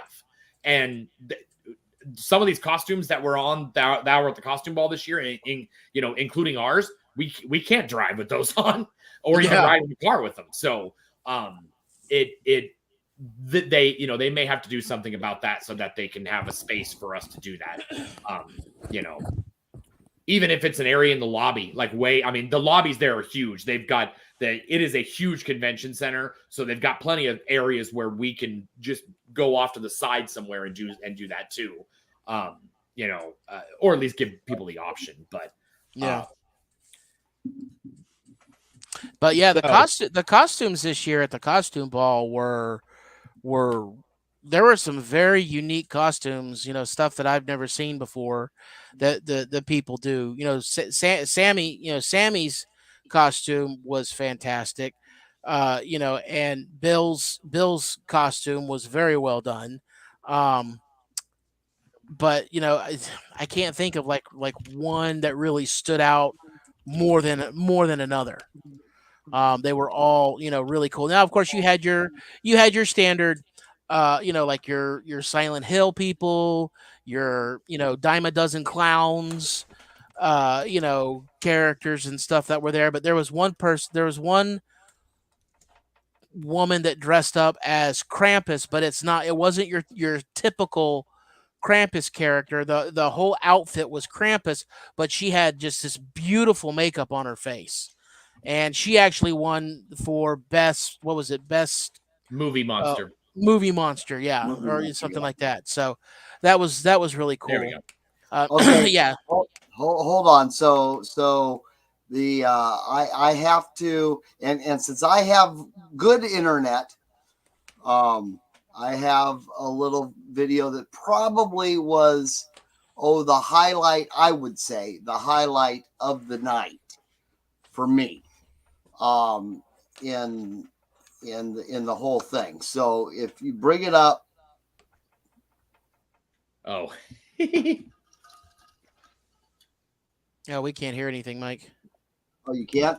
Mike didn't share his audio on You that. have to unmute it. Can you? You shared it weirdly. Holiday Retail Heroes. Judge's choice. This is the best costume set ever. Yep. So Lowe's is Troy, I'm Home Depot, and our friend Kevin is Spirit Halloween. He actually works for Spirit. He does. He does. And we've had Kevin on the show. And he had me drink one of the traditional drinks from Chicago. Malort. Gross. Yep, that's what it is. Yeah, I had to drink it this last weekend as well, and it was nasty. I mean, it was just it was just horrible. At the end of that video, Nate was our Walmart greeter, and at the end of it, the person's talking about what we're talking about being quiet or something like that, and Nate goes, "I'm going to need to see your receipt." And so as Lowe's, I turn around to the crowd and I go, "At our store, we don't check receipts." And somebody else yelled back, "Because you don't have any customers." That's what. That was me. That was me. That was you. That was me. Because one of the things, and we actually got to talk to one of the judges today on Facebook, is that when before we even entered the judging room, we were arguing with each other who we were better than. Like, I was better than him. He was better than me. We were arguing before we even got in the room. We did a whole shtick the whole time. Me and Christopher were arguing, and then Kevin walks in and goes, "Guys, I am Halloween. It's in my name. I am Halloween." And I'm like, "You're just a Toys R Us knockoff because you make Toys R Us buildings." Yeah.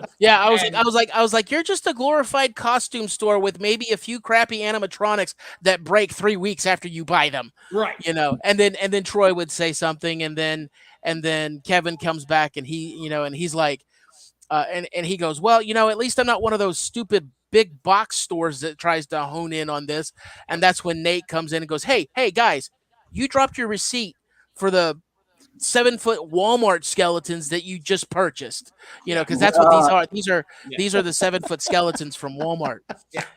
Walmart skeletons with wearing the other stuff. So I mean, it was a whole, and we came up with the bit for Walmart literally like a day or two before we all went to the show, because we're like, what about Walmart? Like, we need to have Walmart come in there and just be like, at the end of our judging skit, that they come in there and be like, guys, those are Walmart skeletons. Who do you think you are? And so they said that was why that was one of the reasons that we won. Our chests lit up. He had an orange one. I had a blue one in mine. And then Kevin's eyes lit up every time he talked. And so the fact that we had lights, we had a whole skit that we did, and we continued that skit throughout the entire night. At one point we went up to our room because it was getting kind of heavy to have those on. It was getting hot. And so we're like, well, it's going to be another hour and a half before the judging, before the costume contest is revealed. And so as we're walking by some people, they're like, "Oh, where are you guys going?" And we're like, "Oh, we're going on break." And I said, "Don't worry. There'll be 10 more of these because Lowe's gives out like 10 breaks an hour. That's why you can't see, that's why you can't find anybody at our stores." And so as we're leaving, we're still being the characters and we're still interacting with people as the stores. And the judges saw that throughout the night, and they were just like, "You guys never got out of character the entire time." And I learned that from when I won for the Amigos with Jim and Troy at West Coast. We made the Amigos costumes, and from the moment we walked into the judging thing, we did the dance, we talked like them, we acted like them, and they said, "You walked in doing the dance, you won the whole contest." Because walking around arguing with each other was in character?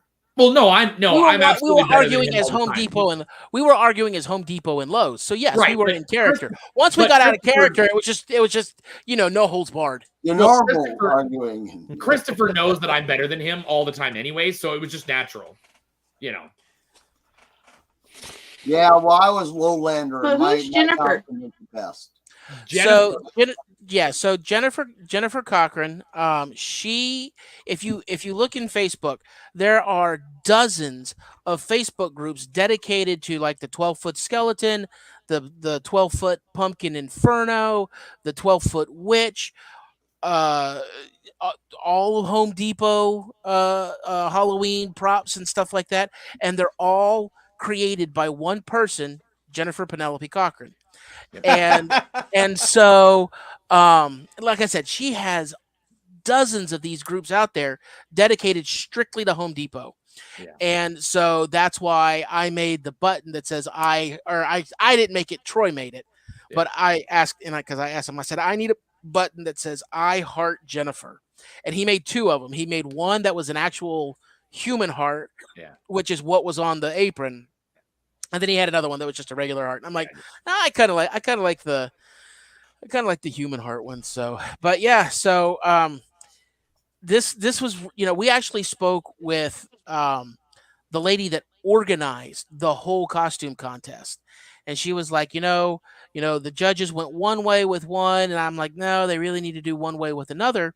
But if you look at the rules of the contest, it says clearly in there, and it's underlined, if you enter for group, you are not eligible for Judge's Choice or Best in Show. Well, it said any. It said any other category. Oh, any other category. You're not eligible for any other category. Right. And so they went and they announced the winners, and the winner of Best Group was this group of what's that? The Unright family. Yeah. Right. The Unright. Yeah. And they were just it was a group of like a sane asylum and clowns and characters and stuff like that. And I'm in the costume and nobody can hear me, but I went, son of a bitch. Because I'm like, God, we put so much time into these costumes, and it's like, we modified, we went back and forth, we did trial and error. And it's just like, dang it, clowns. About 8 months. About 8 clowns months. Again.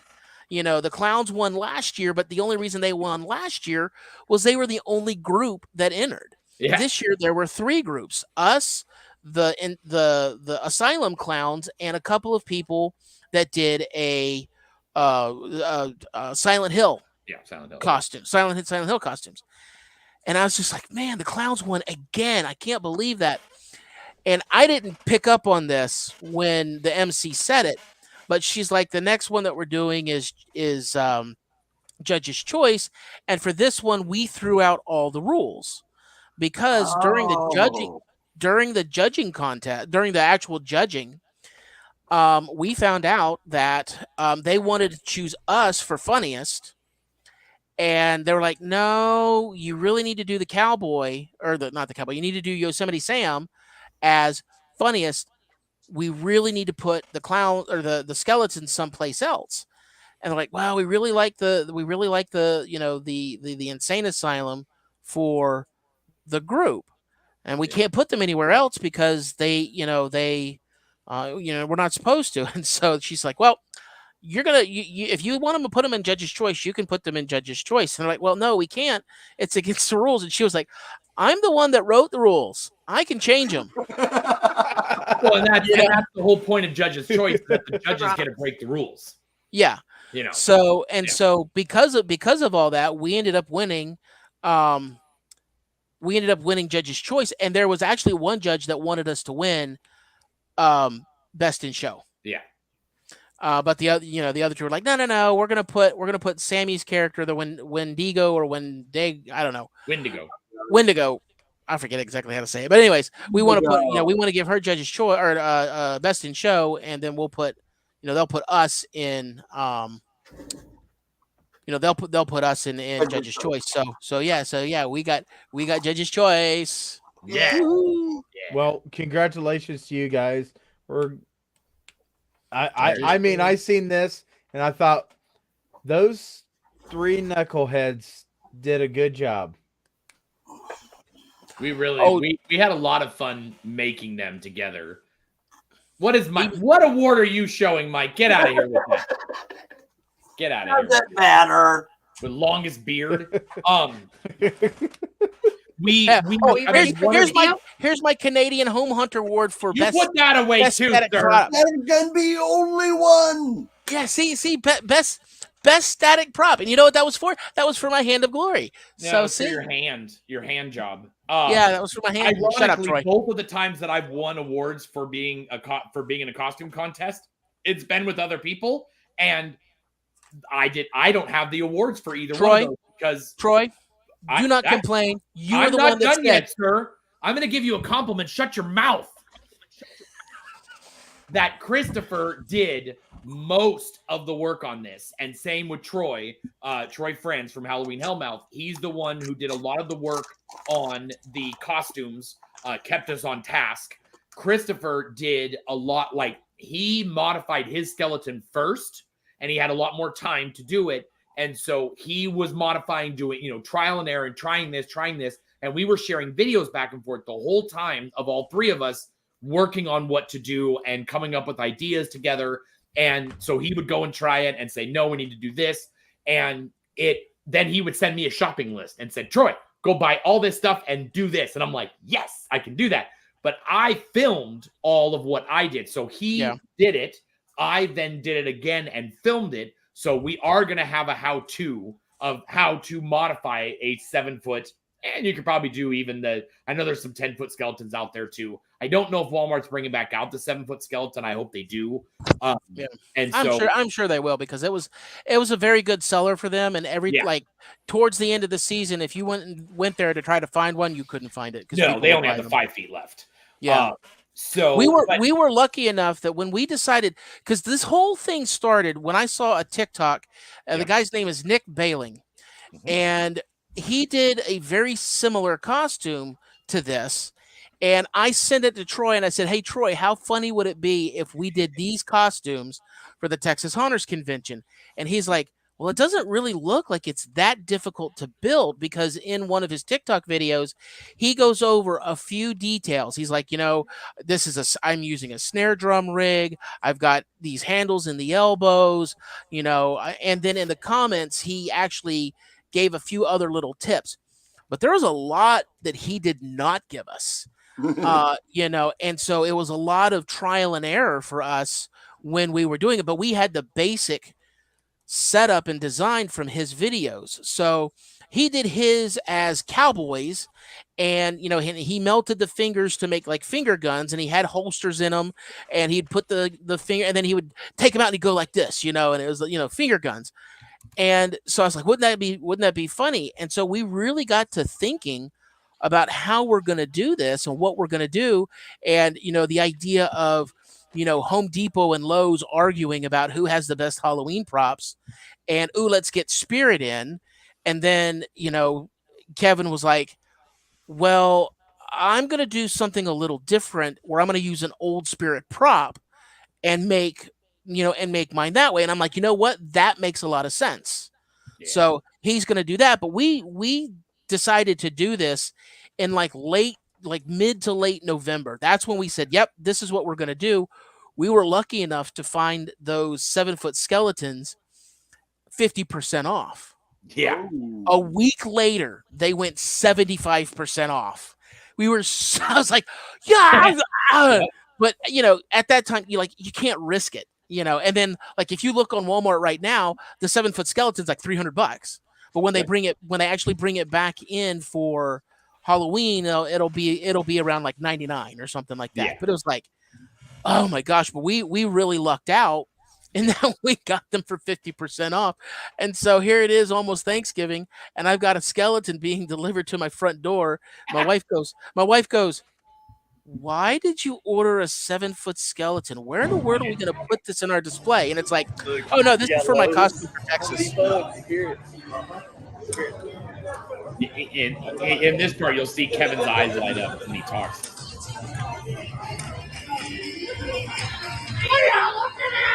I'm looking for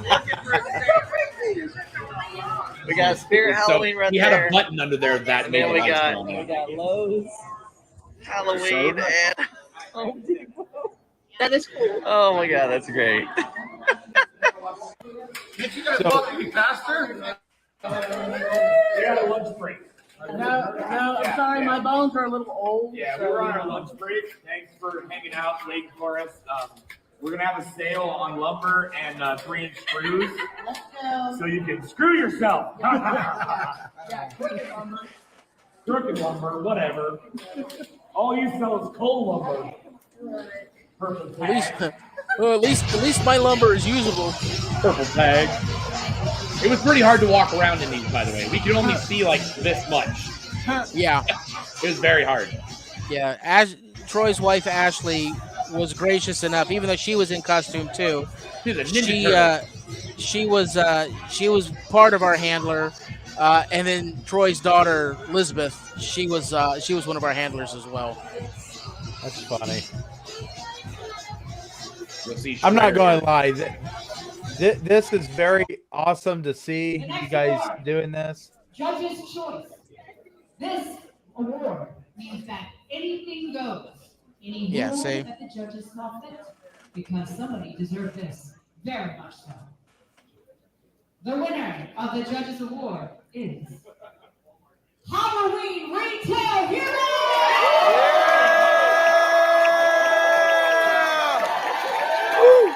Troy, right there, I thought you were about to fall over. No, I was good.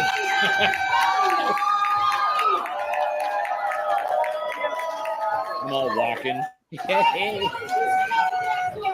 We actually got out there. We actually got out there and we danced. And danced. Yeah. You need to receive for that. So, like I said,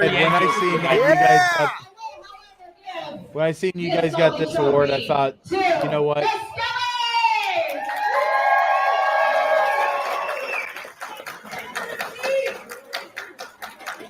That was the one thing I was thinking of though when we were standing there waiting for and it was like, oh my god, how the hell are we going to get up these damn stairs?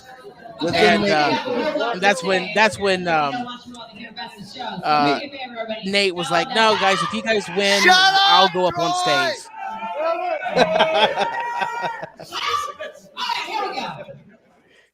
So you can see this is one of my tests. The neighbors loved watching me manhandle a skeleton. So this will be one of our in our DIY video. You'll see more of this, but so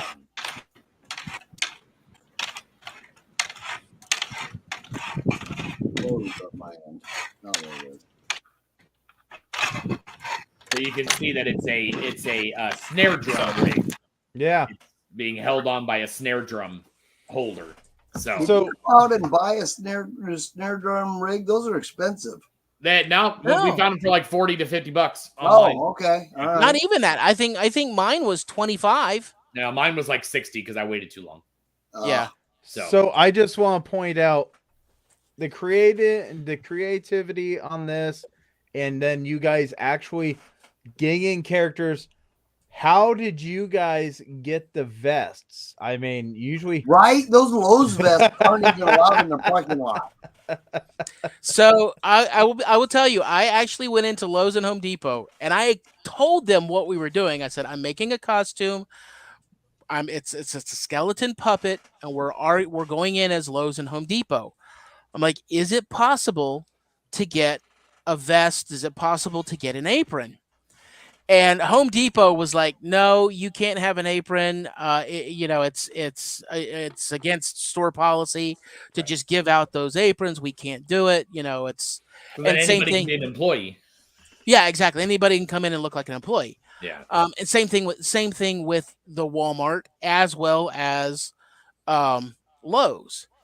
Yeah. But eBay is a wonderful place. By the way, Spirit throws away their aprons at the end of the year. So if you ever want a Spirit apron, they're in their dumpster. I don't know how I know that. Okay, I dumpstered it. But... Kevin gives them to you. Kevin, who works for Spirit, gives me all the aprons. Sure. Yeah, right. Sure. Yeah. So they were actual authentic Lowe's vests. Now my vest, because it's Lowe's, my name was Rob, because it's Rob Lowe's. My name was Homer, and I think I called Kevin. I think it was Dirty Dumpster Daisy or something like that was Kevin's Dumpster name. Daisy. It was Dumpster Daisy.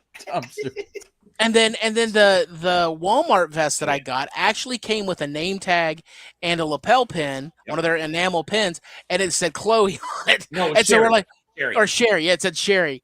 And everybody was like, okay, well, we're gonna scrape this off, and then we'll get some vinyl. I said, no, nope. It needs to stay. I think it would be funnier if it just stays that way. We gave Nate a bunch of receipts from Walmart too, and he kept handing them to people, and then he would walk away and then come back a minute later, and he would go, "Can I see your receipt, please?" And he stood by the entrance and asked people for their receipt to the costume ball. Yeah, he just walked around. It was so hilarious the whole night. And of course, he was drinking too. And they're like, "Well, the Walmart greeter's drinking." And it's like, "Yeah, have you been to a Walmart? They're all drinking." Yeah. So we're at our point where we're going to start shutting down the show, but before we do this, you guys have your awards. Reverend Mike, he was bringing up an award. I will also.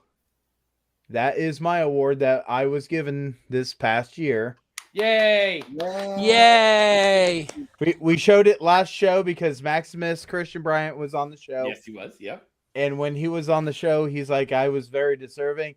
And I'm going to see how I'm deserving of this because I've got to do a Halloween in July tomorrow with Max. And this is going to be from 12 until 7, which is like, wow. It's a small little show that they are doing in Circleville, Ohio. Oh, Mike's got something. Mike has 75 awards. I know he does. I know, right? Yes. We brought that up too. Best boss. He's got a stack of them this year. Yeah. Place to work. Okay, so bear in mind. Okay, there's another good one. Weekend Entertainment. Family-owned company. Now, this little town of Sydney where we are has the distinction of having the country's longest continuous running outdoor rodeo. They celebrated 102. This is year 102. Wow. Continuous running outdoor rodeo, 102 years, right? Only thing Sydney's known for until now. Yeah. That's right. Nice. We beat the 102-year-old rodeo. Well, haunts are better. Right. So, I'll give it right. I do want to thank all you guys for being on the show. Spooky. I know that we had our wonderful moment of squirreling here and squirreling there, but once again, Texas Hunters Convention seems like a really, really wonderful one. Don't you point that at me. Anyway, it seems like a wonderful convention. I would love to get down there and go to see it. It's just a very time restraining thing in my life, but maybe one of these days we can get Friday to go to it, and she'll have to do some documentary stuff. Curious, how much are the tickets usually ballparking around? For the weekend pass just to go to the trade show, it was like $25. Yeah. The VIP pass that included all the classes, technically the classes are free if you buy the VIP pass. I think it was $120 this year, and that's all 3 days. That's costume ball, that's the Friday night party, and like a meet and greet type thing, and all the classes. And then the haunt tour this year, it changes every year. A couple of years ago, it was $50. Last year it was $75. You got 2 haunts. This year it was $100, but you got dinner. And like I told people, I'm like, if you went to dark hour on the haunt tour for $50 and then you went to dinner after or before, you would have spent about another $50. Right. So, and it was 3 times through the place too. It was it was lights on, it was backstage. Absolutely. So generally, if you were to do the haunt tour and the VIP, you're looking at about $220 for everything for the whole entire weekend. The hotel was like $130, but that's all going to change a little bit next year because it is a bigger venue. The hotels are different. The host hotel has a similar price as the Hampton this year, so that may not change. Good. And there's different options for hotel. There's a crap ton of hotels, crap ton of food around there. So the ticket price might go up a little bit, but knowing the owners of the show, they're going to do their damnedest to ensure that it stays economical because they do want families to come. And that was a sentiment. I always put up a post at the end of the shows on our on the attending groups that I made, and I said, what's your give and takes, what's your bad and good, and people were kind of worried about the parking costs and about the prices going up because there's another big show called Texas Frightmare that is in the same location, and the tickets aren't that cheap. So I know that our owners will do their best to keep the prices down as best they can. They're not in this for the money. They're not in it for the profit. And so they're going to do everything they can to keep it as economical for everybody. Because they do want to keep the family part of it there for sure. Yeah. And that's a really great thing. I know that this is the first year that Lolly went with me to Midwest Hunters Convention. She had a great time. Yeah. I think she's okay, and she wants to go to do another convention or do the same one next year. Yeah. This is 2 years in a row that I've been able to figure out, how to get into the convention. Last year I paid for the whole VIP experience. But I ran out of time and I didn't go to a single show or demonstration. Yeah. So I cut that one out of my cost. Then I turned around and found out that, hey, OHA was going to send me to Midwest, and our wonderful vendor or our wonderful sponsor here at the network went ahead and took care of Lolly's ticket.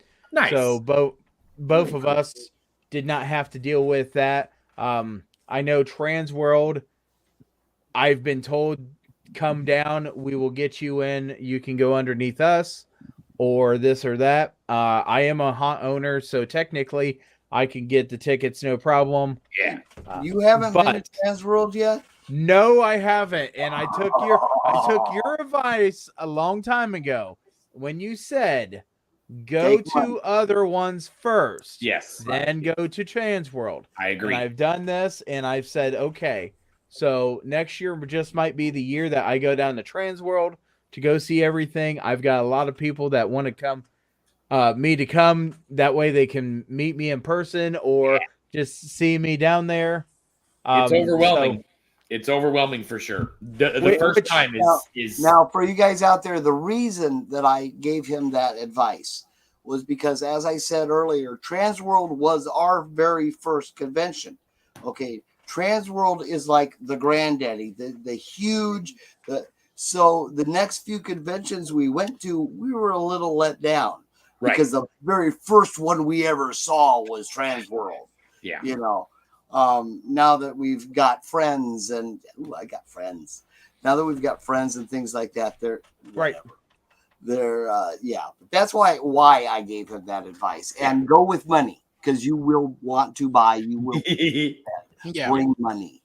I will tell you that my trailer, our mobile command trailer for my haunt, has been the Transworld, and I got a wonderful photo.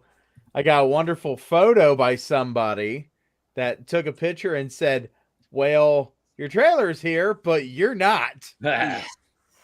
So, that's one of those things that I love going. I love seeing stuff, and I love seeing all my friends.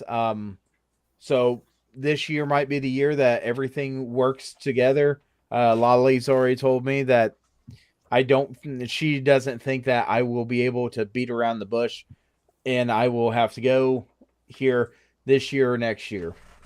But no matter what, if you guys have never been to a convention and you guys are really wondering what it is to go to a convention, see some of these different stuff. If you're on the East Coast, there's the East Coast Haunters Convention. If you're in the middle, there is the Chicago's Midwest Haunters Convention.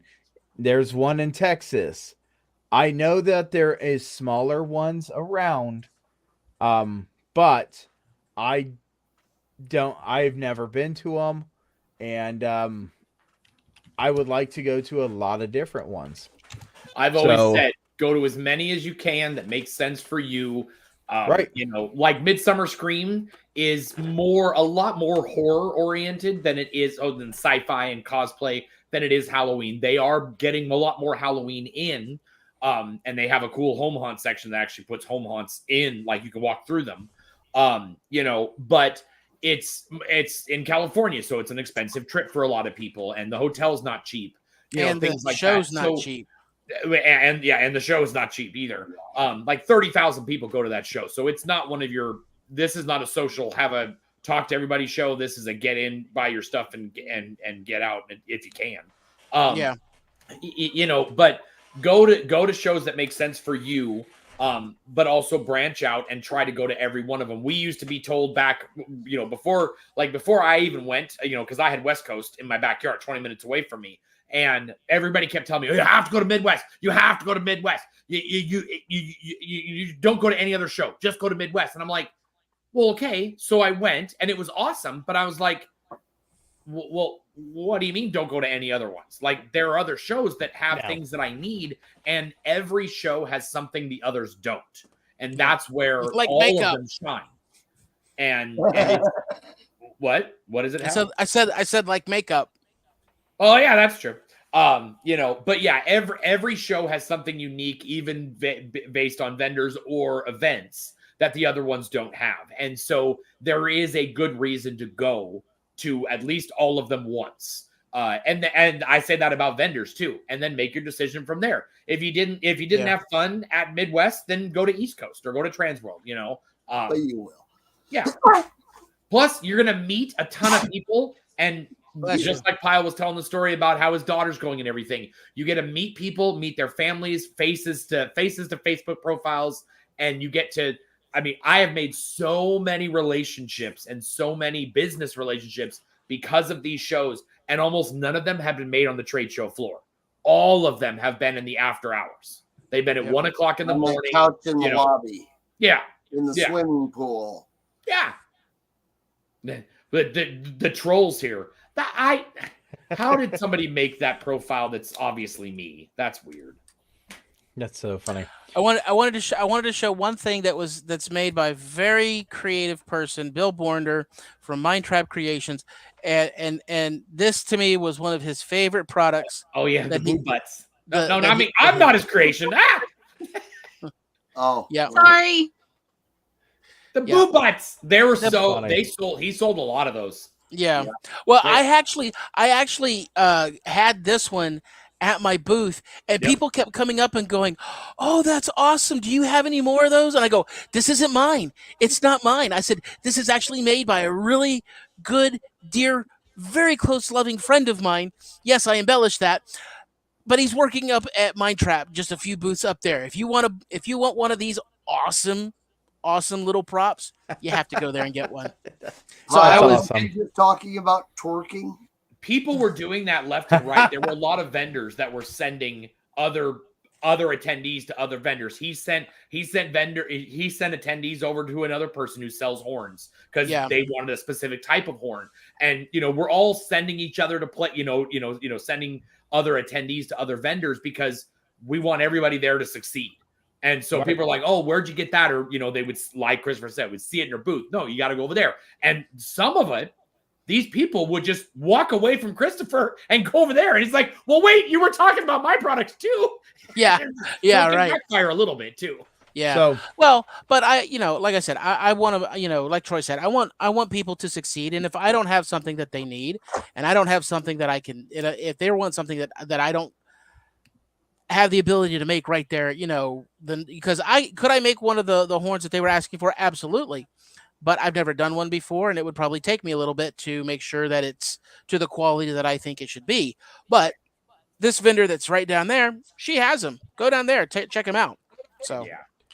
So we're going to close out the show, and the way that we do this, Troy, where can we find you?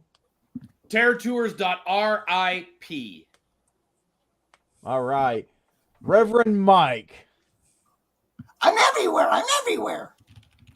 Just Google Sinister Sydney, and it's Sydney with an I, not a Y. Yeah, no kidding. Google Sinister Sydney. We're everywhere. We got a website. We're on Facebook. We're on Instagram. We're on all those other things that kids do. Whatever. Yeah. Christopher, where can we find you? Spookyconfectionery.com. And that's spooky like cookie, SPOOKIE. Spooky Confectionery. TryHauntCreations.com. Etsy with Tryhaunt Creations. So wonderful. And Friday, where can we find you? And I'll tell you what, Friday is a master of disguise. I am everywhere too. I pretend to be 9 different people, but you can find me here on Owlite Network. You can find me at Fakor Publishing. You can find me on my actual pages, Friday with the Library and the Blue Box, and my actual publishing page, Jennifer Elliott. Hence why I thought that was so cool. There's a pin that said, "I love Jennifer." I knew it wasn't me, but it was still cool. Hey, it could be anybody. Before it could be any Jennifer. Before we do chime out of this, we are getting into official thinking about haunts and this and that, and I gotta know, Troy, are you planning on going to a haunt this season? I am going to go, well, other than the Terror Tours 10 haunts, yes. I'm actually going to one of the haunts that's up in Oklahoma. It's called Mad Jack's, and they're like an interactive. And they were in Texas. Yeah. But yeah, I'm going to go to plenty in Texas, though, too. That's my goal, is to stay around here this time. I went to Chicago last year, so I got to stay here. Reverend Mike, I know that you got your own haunt. You probably don't get a chance to go see other haunts, but what would be a haunt that you would like to kind of go see one day? There's a million of them. One of my top bucket lists is a haunt overload. Okay. Yeah. Oh, yeah. That's one of my bucket list ones that I definitely. I've been there. It's cool. Yeah, it's a good one. Yeah, I haven't been there, but that's a good one. And Christopher. So yeah, I'm planning on going to 2 of them. I've actually got some friends coming down middle of October, and they're going to be at Woods of Terror out in Greensboro, North Carolina. Yeah. So I'm going to be going out there while they're there, and I also want to go over to Lake Hickory Haunts, because one of the local shows that I did here, they bought 2 of my plants, and they were going to be putting them in their greenhouse area. So I kind of want to go out there and see them in the greenhouse. So so yeah, I'd like to go out to Lake Hickory as well. Don't know if I'm going to have time to do that, just because I also want to. There's a local haunt here that I want to do a little bit of work with as well. But yeah, but I mean, definite to Woods of Terror. Nice. Friday, is there a haunt that you've had your eyeball on? Actually, 2. I want to go back to the Gothic Gel in Ritter, Louisiana, and I want to go visit the Texas Maze of Terror and Fighter for the first time. Wonderful. Now, I'm Pyle Hazard. You can find me on Facebook. You can find me on TikTok. You can find me here on the Owlite Network. And the haunts I want to go to, I just want to go to every single haunt I can get into. But I love being a guest haunter. So I'm hoping that Distraction Haunted House is going to okay me to travel up a hour and a half north of us to come and do one of their out of season haunts. But you can find me at Chainer's Haunted or Chainer's Field of Screams here in Botkins, Ohio. You can find me at Hell's Dungeon down in Dayton, Ohio. You can find me at Lafayette's Haunted Town Hall, which is in Lafayette, Ohio. So, you can find my character a lot of different places. And anytime you want to come down to Sydney, Iowa, not Sydney, Ohio, but Sydney, Iowa, you're welcome to. That would be wonderful. And I'll tell you what, Sydney, Ohio does have a haunted woods. And I was there for 8 years. I know you were.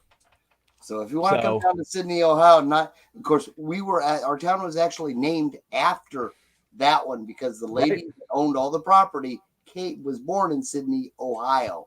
That's why we're called Sydney. I already booked my flight for Sydney, Ohio, so I'm sorry. No, you're screwed. Sorry.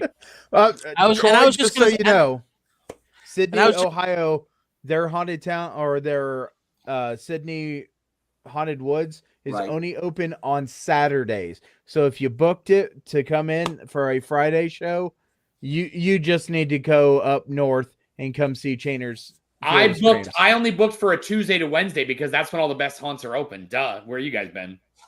I will open mine for you, Troy. I know, right? I wouldn't.